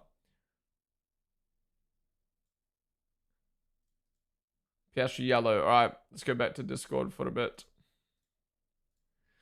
We got 28 minutes left. We're probably gonna get that practice stuff happening soon. The FIA has confirmed an e-vote will take place regarding a proposed change in the compression ratio measurement methodology. Proposal has been tested to enforce compliance at ambient operating temps at 130 degrees Celsius from August 1st. Commercial matters. Who are the fans? Me. The fans are me. I am fan. F1 brought a okay, this is a troll. F1 brought a revised sofa to the second test. As highlighted, the front corner legs are more aerodynamically swept back and the rear has been smoothed over to assist with airflow. It successfully passed the FIA load-bearing test. And drivers reported a comfortable session. Fucking the race, bro. The news about the Turkish GP is accurate. Oscar Piastri is just at the fastest time. That's already been beaten. Mercedes is currently doing some work on the power unit. Russell got out of the car. It seems like Stroll's engine just completely shut off when braking. Oofed. FIA's evaluate potential modifications to the F1 start procedure. We'll see what changes before Australia. I mean, I think I always try to enter into a season with confidence, but of course you're faced with all sorts of different challenges along the way. I think this is definitely, for me, obviously gone through quite a bit, and you know, for me, left everything, all of last year's behind me. I really felt that I spent a lot of time rebuilding over this winter, refocusing, really getting my body and my mind into a much better place. Obviously, I got a bit of a cold right now, but in general, just making sure that I'm able to arrive. Good to get that cold out pre-season. I generally feel personally in the best place that I've been in a long, long time, with rearranging things within my team, and then yeah, with the car, I think we started off quite well so far. So, and it's an exciting time with this new generation of car as well, because it's all brand new. We're all trying to figure it out on the go, and as where last year we were locked into a car that ultimately I inherited. This is a car that I've been able to be a part of developing on the simulator for the last 10 months, 8 months, and so like a bit of my DNA is within it. So I'm more connected to this one for sure. That was basically the video version of the quote we heard before. Alonso Verstappen Vettel lineup at Le Mans. The eyebrow raise. Those two being haters, and then there's Will and E. We're passing the phone to the worst dressed guy on this shoot. Hello, I'm passing the phone to the biggest gorgeous boy in the whole world. I'm passing the phone to someone that absolutely infuriates me when we are gaming, because he's insanely stubborn and never will admit when he's wrong. I'm going to be passing the phone to the worst dressed guy on this shoot.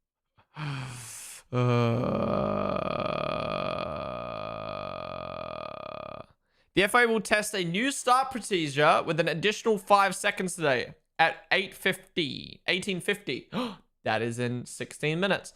The red flag will be shown and all cars will return to the pit lane. Afterward, the pit exit will open and the cars will head out onto the track for the grid. Following the formation lap, they will line up on the grid. Before the start, the paddles will flash blue for 5 seconds, after which the standard lights will illuminate. Okay. This is going to be good. We got our second race start of the year. Max Verstappen, what does it say? Max Verstappen claims that by far the vast majority of drivers agree with his criticism. 2 camps, well, then it's an easy up 10, and the rest is a big 10. Rebel driver also confirms when asked that he won't suddenly stop with it after this year. Okay, bro. Happy Chinese New Year, the year of the horse. Is it going to be Ferrari's year?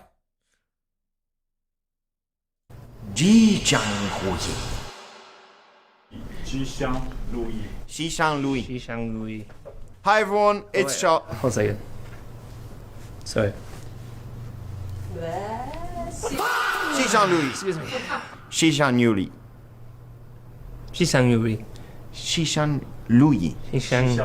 I said Yuli.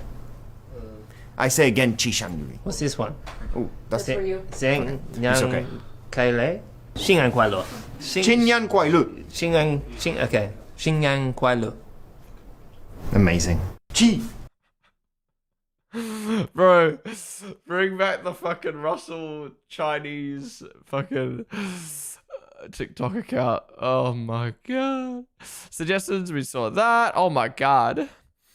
Lewis Hamilton's reason for being in the garage for so long was due to checking certain parts, replacing faulty sensors, whose proper functioning is essential in case of an alert. Not great. Looks like the Audi engine might be burning the bodywork. Yikes. Yikes if true. What the fuck?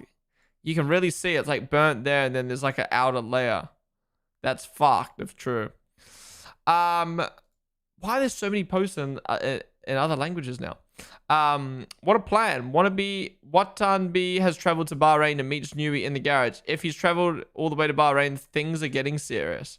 Why isn't he there to begin with, bruh? He's a fucking head dude of the engine. The FIA will try an extended start procedure at the end of this session. Blue lights will flash for 5 seconds once all cars are on the grid before the main lights sequence begins. Wait, where's the race start clip gone?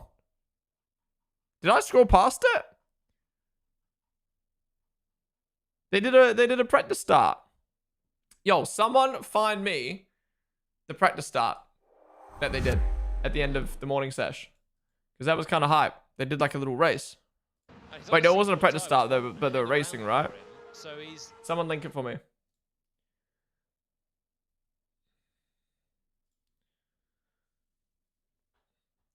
Head dude of the end. Yeah, it's the head engine guy, isn't it? John Thurney and Who's thank you guys for the follows. It's been blocked by F1. There should be another one, right?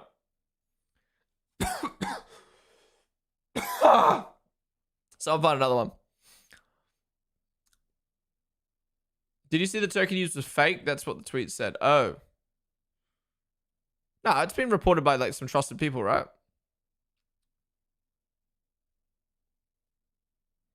Gong Shi Fa Kai. Is that, did I just say something bad or was that what they were saying? I wish I could comment, but I'm up way too early to watch Olympic hockey. Crofty earlier said that Red Bull second driver always has less running than in testing. I think he was implying something fishy is happening. Everyone gets equal time. What is he saying? I mean, it's just unlucky, right? Max was telling so much testing in the shakedown. The fuck? I'm loving the sound of this car. Yeah, it's definitely a lot better. All right. Before this red flag happens for this session, maybe I got to go back and watch. Oh, fuck. Apparently they're doing teammate head-to-head predictions now. F1 TV. Is anyone been able to find the clip? If not, I'll quickly watch the replay.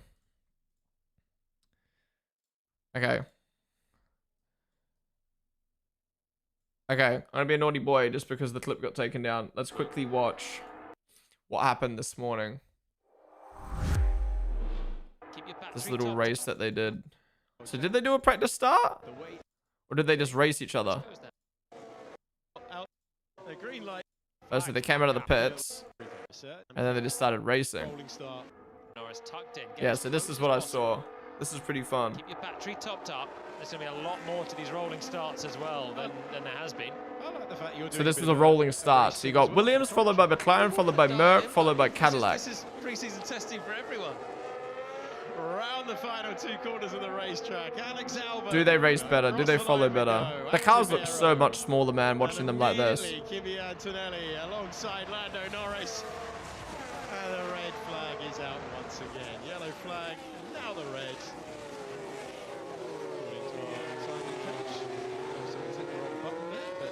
We did the rolling start. Was that it? Was that really it? Albon ahead of Lando Norris, ahead of Wave. Things work. Ah, I thought it was longer than that, but still. We talked about how. Yerp! Yo, family. Alright, we should get the prep to start soon. Oh, what the fuck? I'm going to click that.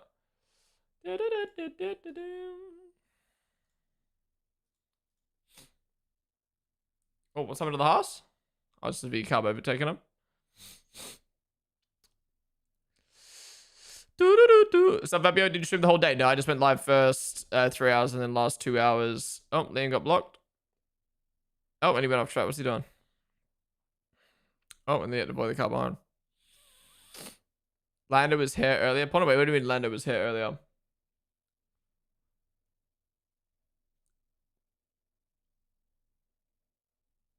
Oh, in the viewer list. That'd be crazy if Lando was watching the Ponden stream. FOM in the viewer list, by the way. I imagine. Crofty is always implying something fishy is happening. He loves to instigate drama. Yeah. Franco has a second chance, almost crashed on the formation lap. Is he in the car? Who is it? Colapinto in the car this afternoon?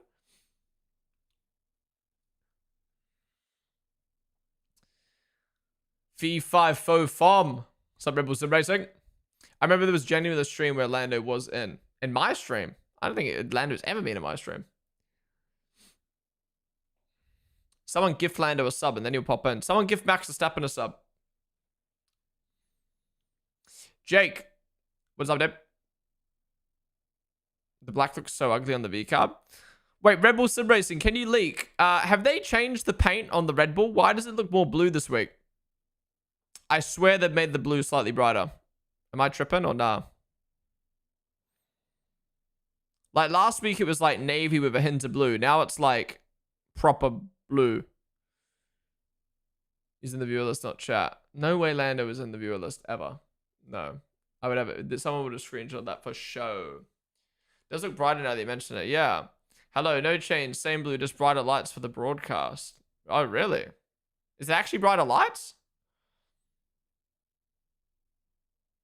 Wow, it looks fucking amazing this week. But even in the daylight, it looked better. Fun fact, guys, if you didn't know, they changed the color of the livery depending on the track they race at. So, when I got my factory tour, I had a Red Bull. Well, I've never had a proper factory tour. I had like a private. Basically, I was at the factory and staff member was like, "Do you want to do a factory tour? Like, I can't take you on a full thing, but I can just like show you around." So it was like a proper tour, but it was like a private one-on-one half tour. Anyways, when we got to like the painting area, he was explaining how they use different paint depending on the track, depending on the lighting, depending on the sunlight. And I could see the difference in the yellow that obviously on the Red Bull logo that they use, and like genuinely the difference between one paint to the other, it literally looks like completely different yellows. It's not just like a subtle change. But on the broadcast, you don't notice. It's crazy. Maybe camera settings have changed a little bit, but I think it's like you can't change the reflection of the blue. All right, guys, we have got 6 minutes until they red flag the session, and then we're going to get a practice start again with a new procedure. Let's see how this goes. Making the renders a bit more justice. No, for sure. Like, look at that. Even from afar, it looks way more blue. All right, we're going back to standing.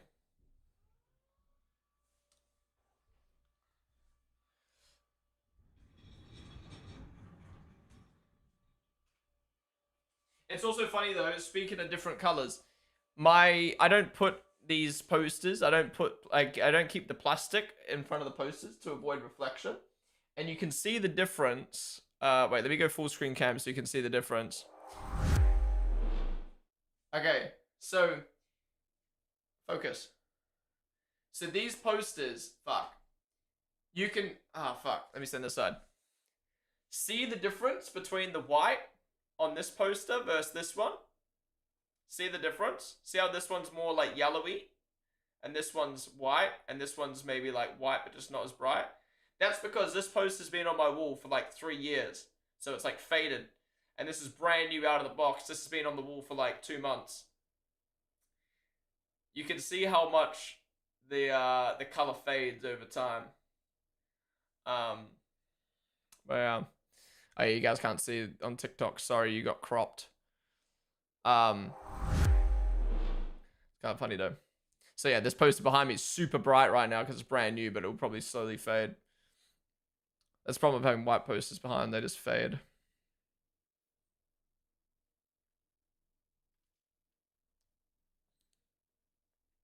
There's a lot of racing going on track right now. I like it.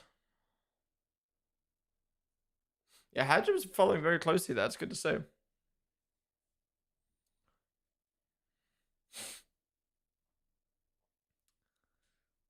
Wait, are you always standing? No, how have I never copped that? I switch between standing and sitting. If you want to know, if you see this poster or this poster, I'm standing. If it crops off here, I'm sitting.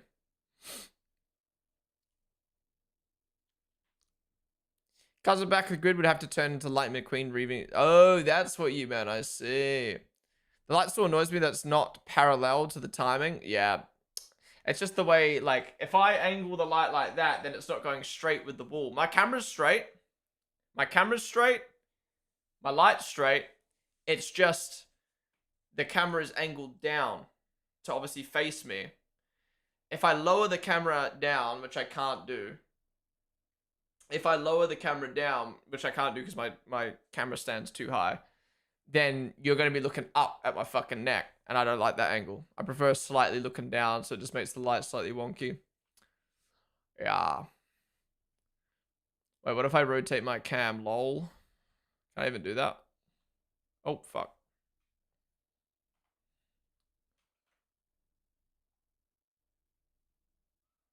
Is that better, guys?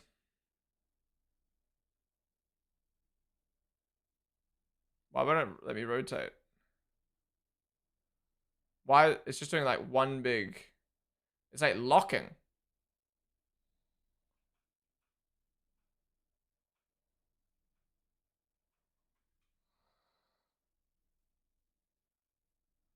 What the hell, boy? Rotate the graphic.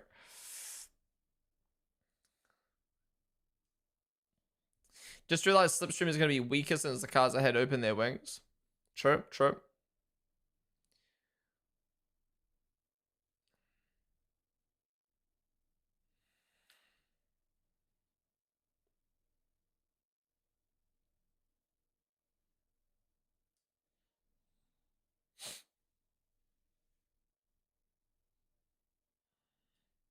A rolling start is stupid. This isn't some dumb form of American racing. No, we're not going to get a rolling start. I think they were just testing it. Because it's testing. Kuno, name of the follow.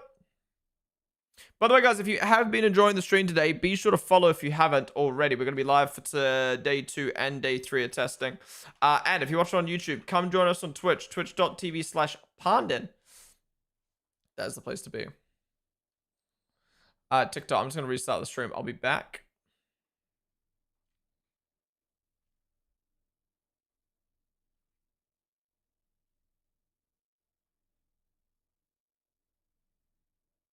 I'm excited to see this new procedure.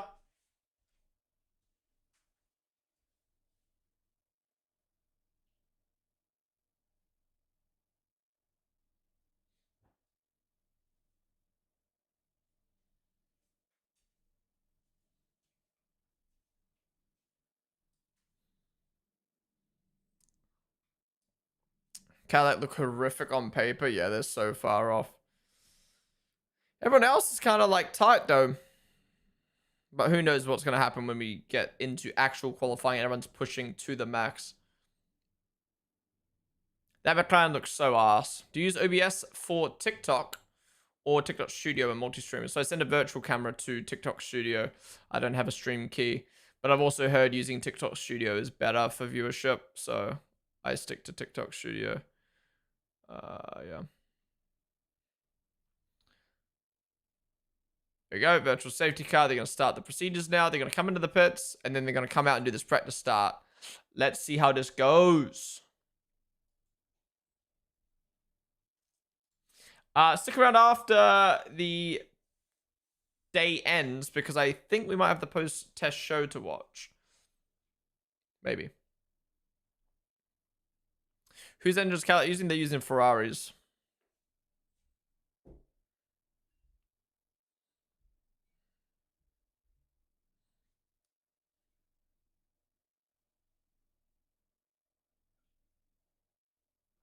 I wonder how many cars are going to come out for this test. Surely the FIA is forcing all the cars to come out. But then again, you'd be pretty stupid not to come out and test a practice start. McLaren looks like an F1 Academy car. Yeah, it looks like an F3 car. I don't know, a livery. Has McLaren announced the F1 Academy liveries? Oh, so Russell came out just before the red flag got waved. Okay, that's weird. What was the point of that? All right, we're going to wait for everyone to come back to the pits. Then they'll come all out and do a test.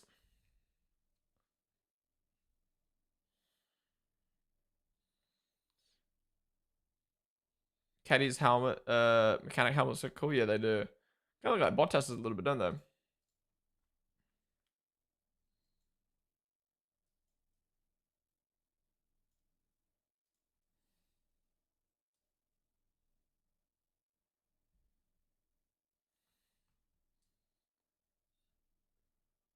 Watch this, like, not solve the problem. And if it does solve the problem, we're going to get a nice little race into turn 1. I'm Dax. What's up, dude? What are your thoughts on Dunn joining Alpine Academy? Yeah, I saw the rumors about that. Interesting to see if that does come true. I don't know why Alpine keeps signing drivers they're not going to use. Doohan, Colapinto, Aaron, Marty, and now Dunn. Bruh. Excuse me. 10 cars except Aston out. Is Stroll 100% out of the car?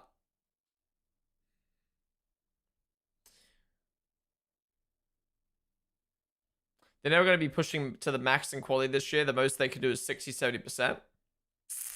What do you mean by that? What do you mean they can't push to 100%? I have a feeling I know what you mean, but what do you mean?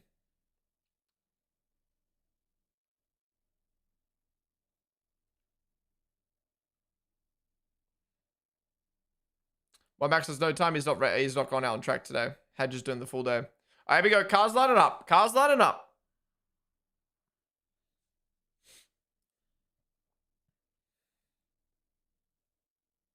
Are we going to see all 10 cars?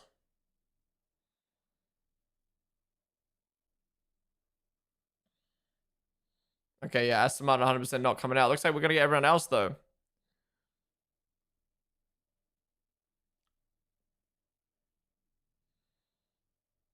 Ten cars? 10 cars? Come on, give us 10. Give us 10.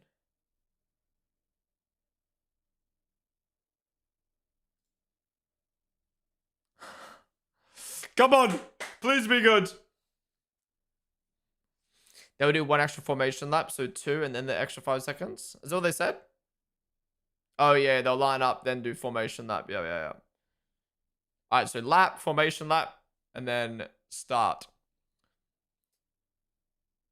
1, 2, 3, 4, 5, 6. We got all 10?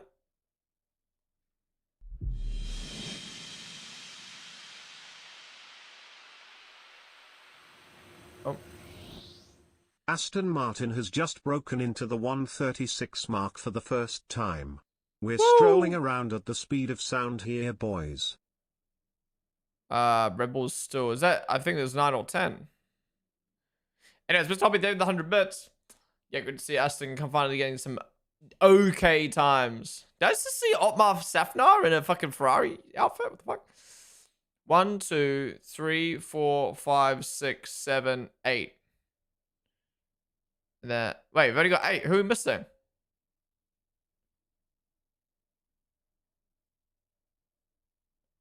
Ten. Okay, now we got 10. All right. 10 cars, practice start. You can really see the smoke coming out of the back of the Ferrari.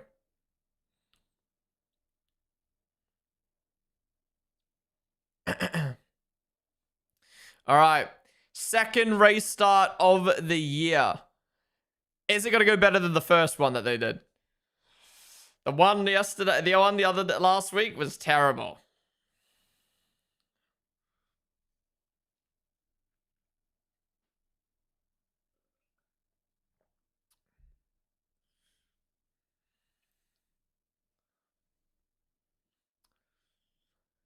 Yeah, I wonder what that is. Vapor Trail is only really prominent on the Ferrari. Maybe it's that new exhaust making it look more extreme.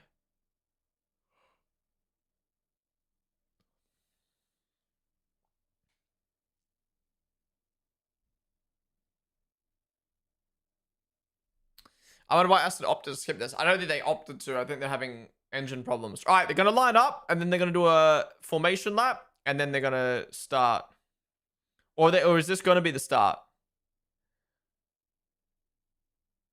Maybe this is going to be the start. Oh, no, this is going to be the start. Unless they're just burning out for a formation lap. Okay, I think we're actually going to start. All right, new procedure. Second race start of the year with the new procedure. Let's see how this goes. How are we going to get any stalls, man? Oh, my God. 10 cars lining up. Only missing Aston Martin because they're still stuck in the garage. Wait, why is it the Alpine pulled up? Okay, they're all... Oh, they're separating themselves by 2 spots. Okay, okay. They're playing it safe. There's a lot more cars on the right side of the grid than the left side. All right, here we go. Hazard lights flashing.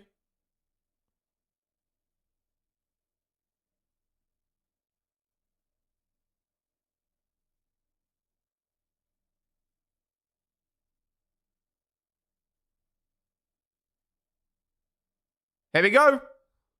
Okay, extra formation lap.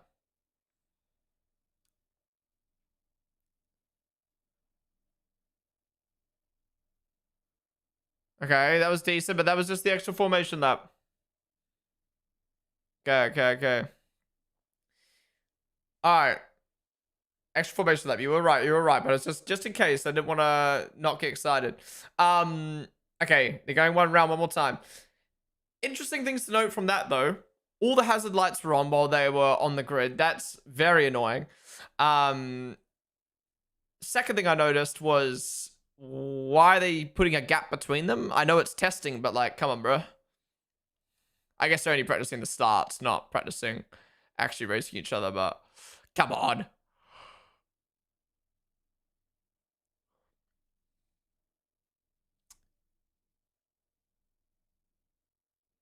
Are we giving those yellow lights on all the time for every race and start in the future? I mean, the car is stopped, right? The lights turn on when the car stops, so...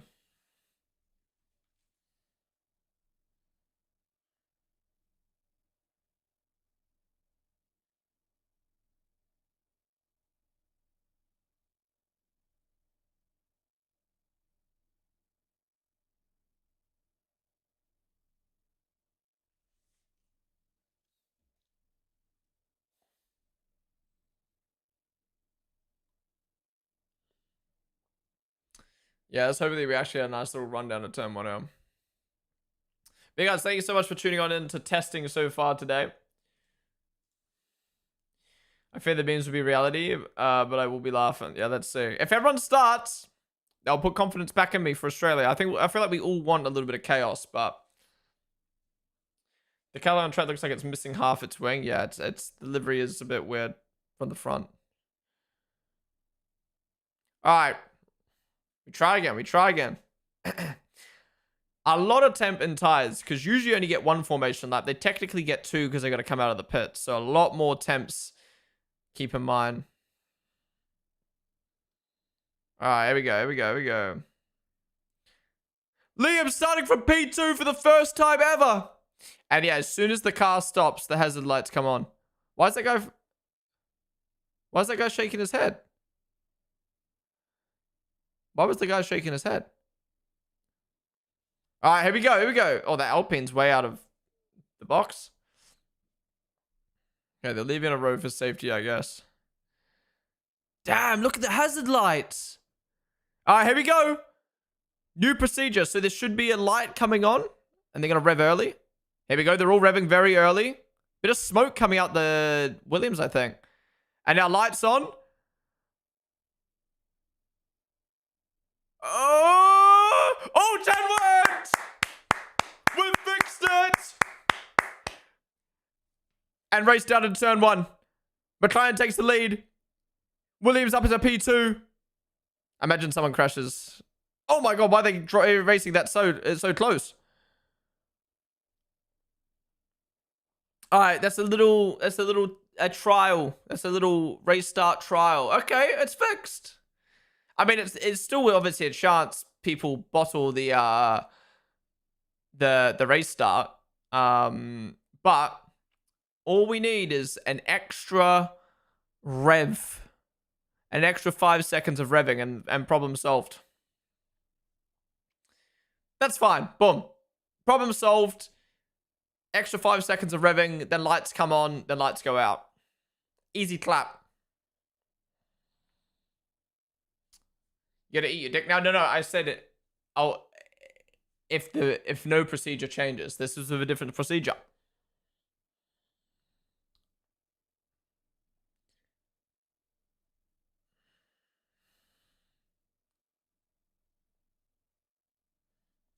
Yeah, the engines were so much louder. That's good. I'm glad we don't have to change anything other than just a longer rev period. That's completely fine. If anything, that's better. You get to hear the engines rev for a little bit longer.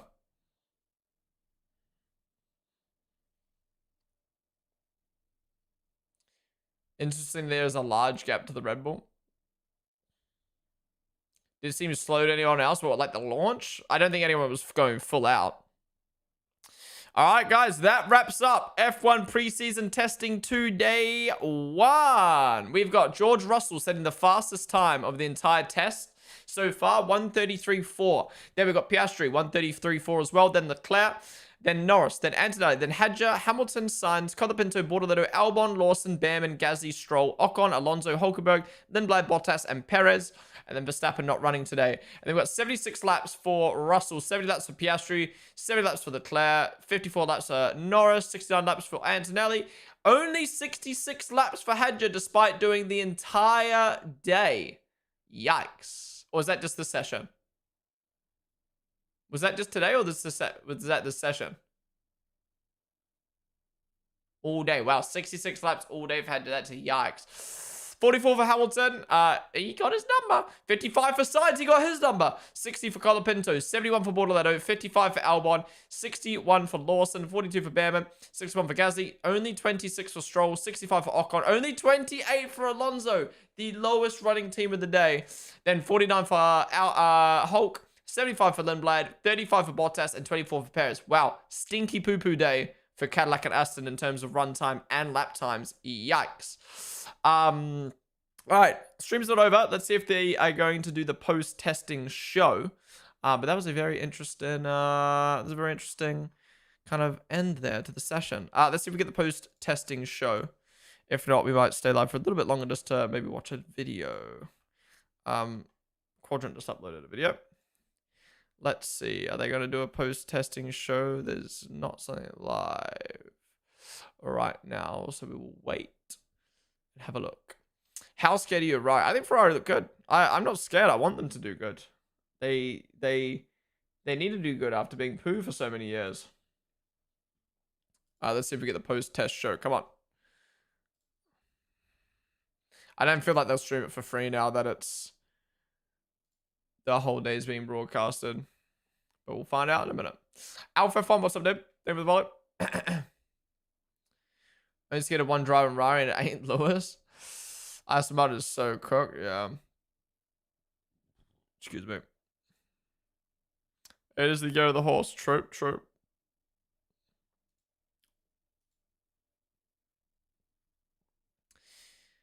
Well, I'm glad the extra 5 seconds has helped the race starts. That's good.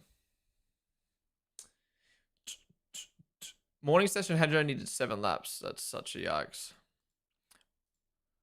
Alright, we'll wait for the stream to maybe start. What have we got in Discord?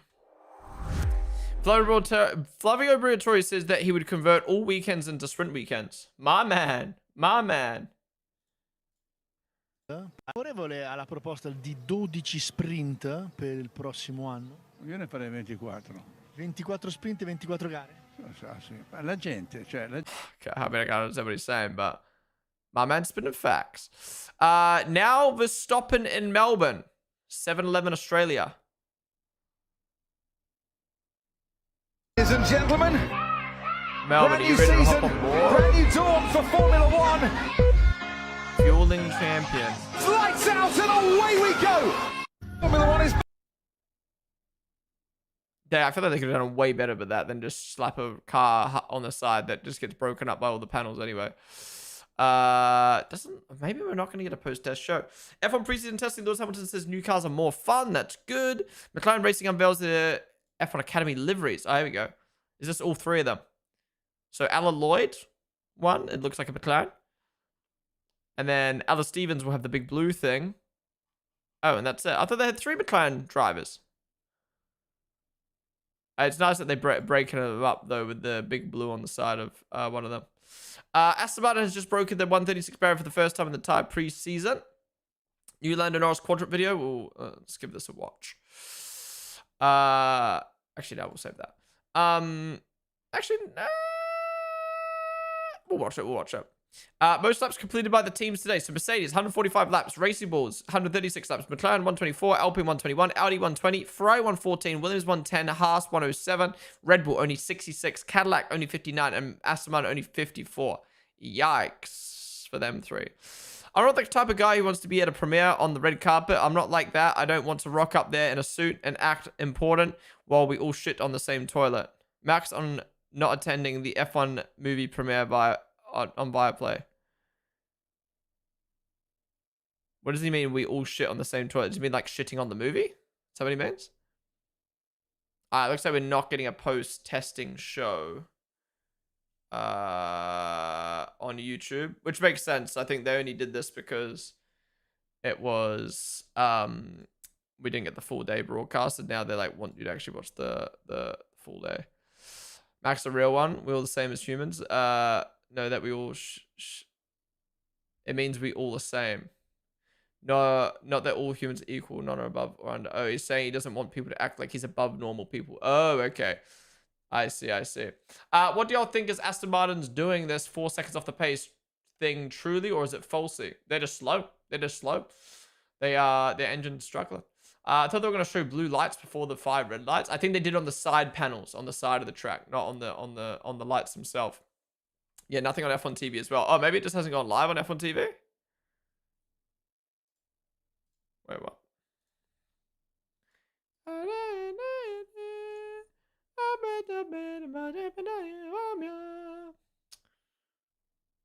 yeah, they're not even doing one on the broadcast.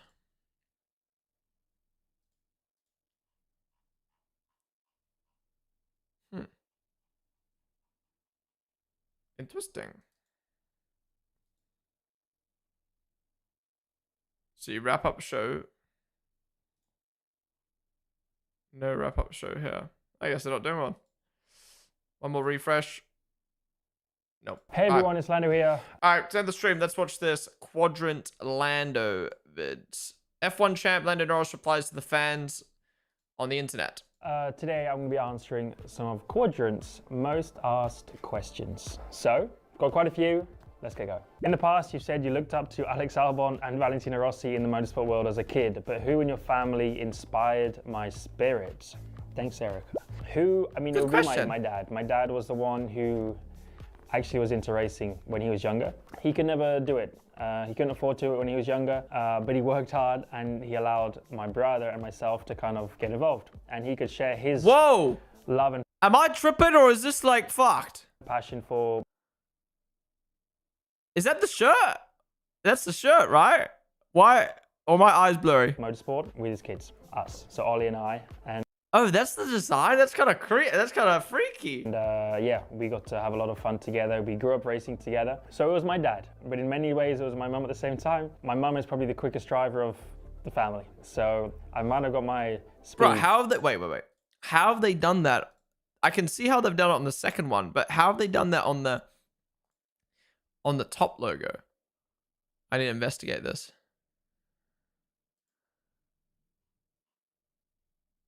Yo, my boy Kai, bro. Kai's smashing it. How is he in the fucking quadrant? Shit. Wait, how have they made this blurry? Let me zoom in, for fuck's sakes.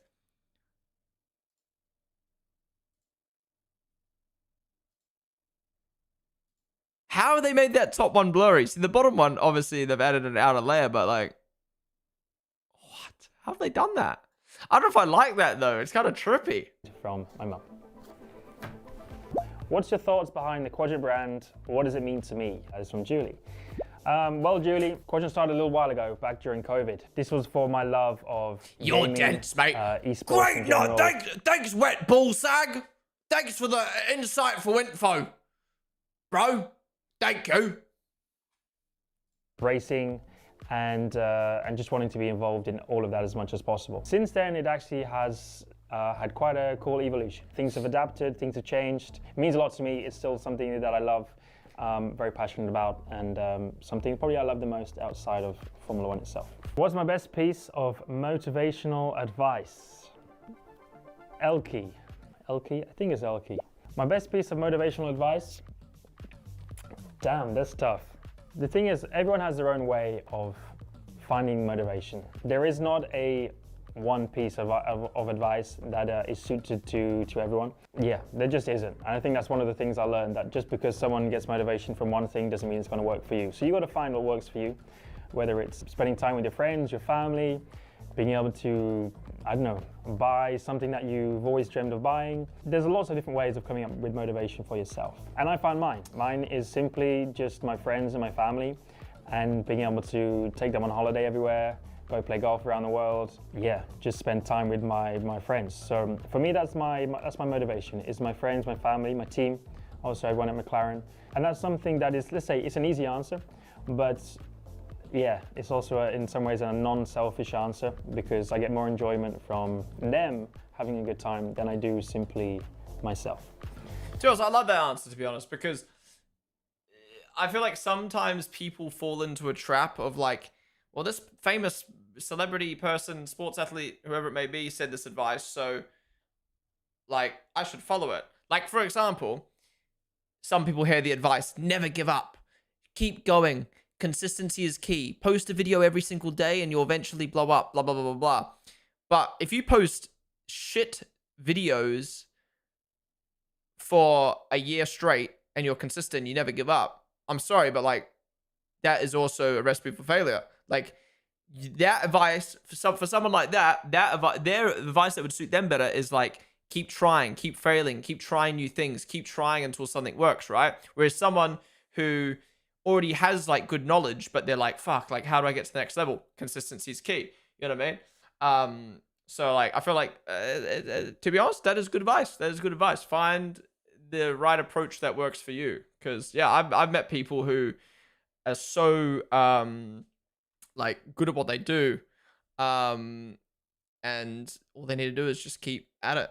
And then I've met people who are so consistent and so like, every single day doing the same thing, but they're like, why am I not getting, like this, I'm referring this to content, right? It's like, why am I not getting views? Why am I not growing? And it's like, well, your shit sucks. Like, you got to adapt. You got to try something new. You got to see what works. So yeah, Jamie's merch also got blurry ones. Boy better know ones. Designers like that psychological test that shows you a picture and asks, what do you see? Honestly, I'm like tripping out looking at this stuff. Just layers of the same logo. Make people screw up their eyes when they look at you. Consistently shit. It's like people that ask pros for PC settings think will make them a better player. Yeah, exactly. A good question. So, question number 4. We have a little video. Hi, Ruth here again. What is a life lesson your parents give to you that you still use till this day? What is a life lesson that my parents gave to me that I still use to this day? I mean, I think there's just a lot of things. A lot of them are just probably just embedded and just part of who I am. What's the most important one? Probably be kind to others as much as you can. I'm just going to go with that. I think that's probably I try to probably make it my best attribute is, yeah, trying to do more for others than I do for myself. Cliche, cringe answer, but that's the case. So yeah, thanks for your question. How did you get the idea of the blob aesthetic? Pauline. That's a good question. Actually, inspiration came from many different avenues. It's a very simple design. In some ways, you can say not a lot of thought had to go into creating something like it, but at the same time, there does, because it has to be something that I still find, interesting, cool, can look good on clothes, look good on the helmet, of course. The main thing was just wanting to come up with something that was more my own. Until then, my helmet design was based upon Valentino Rossi, and I had what was effectively the sun on either side, because Rossi had the sun and the moon. And I kept that inspiration my whole life, even for several years into Formula One.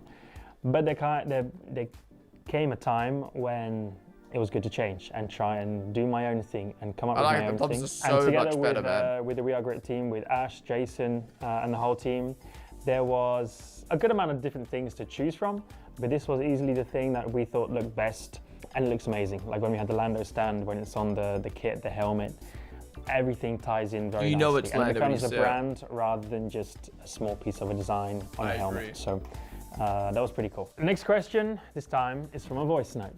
Hi, Lando. My question is a bit silly. Would you consider yourself to be more of a cat person or a dog person?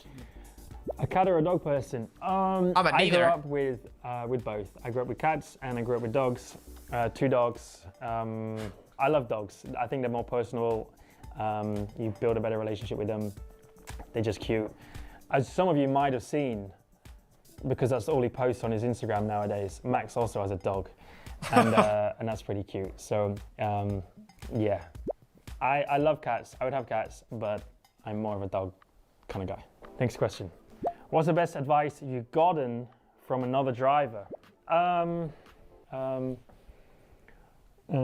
gonna say Max. I think it's probably the piece that comes from probably anyone. It doesn't have to just be a driver. I don't know what I got specifically from a driver, but again, cliche answer, just believe in yourself. It's a simple thing, but it works at times more than you may think. Okay, who would you love to collab with on Quadrant? Ooh, good question. I like Forever that. LN1. They must have updated their username. There's a streamer named Ponden. Only Pixel. Who would I love to collab with on Quadrant? I guess the list is long. I mean, you know, we always want to be involved within motorsport. So anyone who is also along that kind of broad way of being involved in motorsport and having cool materials, all that kind of thing. But also some bigger brands and cool brands, whether it's individuals that have started something that you see on the street and trying to connect our knowledge and passion for motorsport and connect it with someone outside that has just a knowledge and passion of style and streetwear and things. So I don't know who that might be. There's plenty of names, so you'll hopefully see them coming in the next few years. If there was one race that you'd want to turn into a night race, what would it be? I think Monaco at night could be cool if it was warm. I don't think cold night races are really a vibe.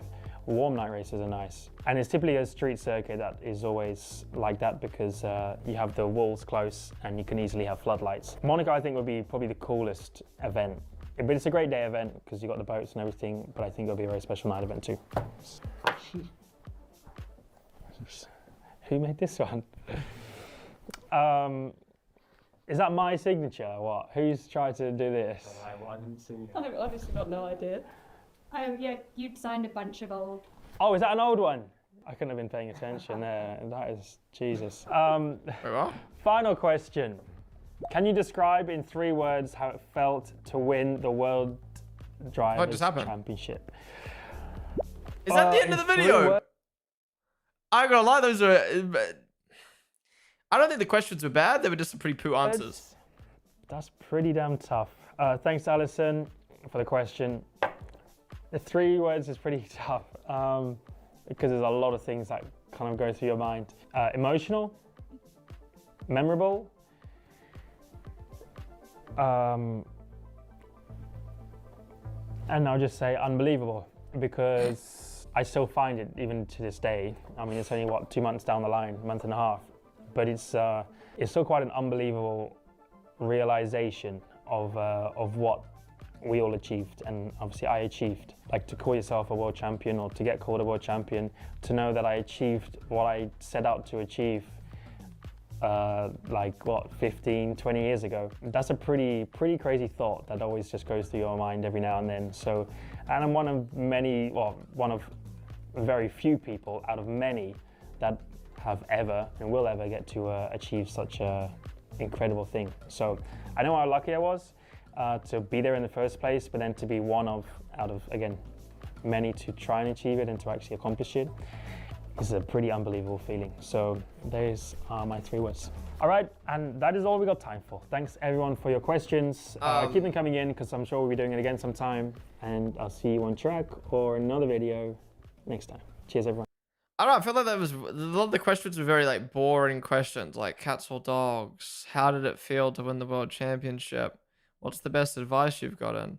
Like, as for, I don't know, like, give us some juicy questions, bro. I like the blob question. I haven't heard that one before. Where did the blobs come from? What made you go with the blobs? But yeah, a lot of the answer was just like, I don't know. I don't know. I don't really know. Driver 61 new video. We might save that, but yeah, good suggestion. All right, last few things in Discord. And guess what? One day later, everything I said yesterday becomes true. On Piastri's fastest lap just now, he takes turn 12 flat out of 250... flat out at 259 kilometers per hour. No clipping or derating. Perfectly normal like we saw from 2014 to 2025. Massive overreaction from the fans last week about it, as I told you all along.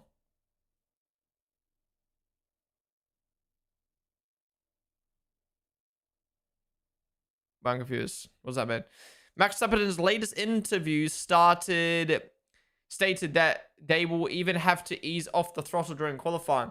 Those who say qualifying will be more exciting clearly haven't driven these cars. On many tracks, you won't be able to go full throttle even in qualifying. You have to ease off the throttle to conserve battery. It's no longer about pure speed. It's about how you manage the battery. Charging the battery at the start of qualifying, warm up the tires. These things were already there, but now you have to manage the systems even on a single lap. So I absolutely disagree with the idea that qualifying will be more exciting.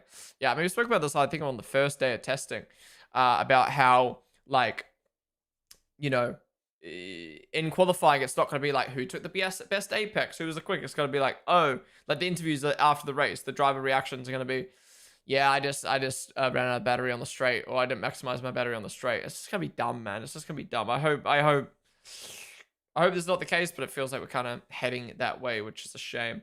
Anyways, guys, that is it for the afternoon session. Thank you guys all for joining me today.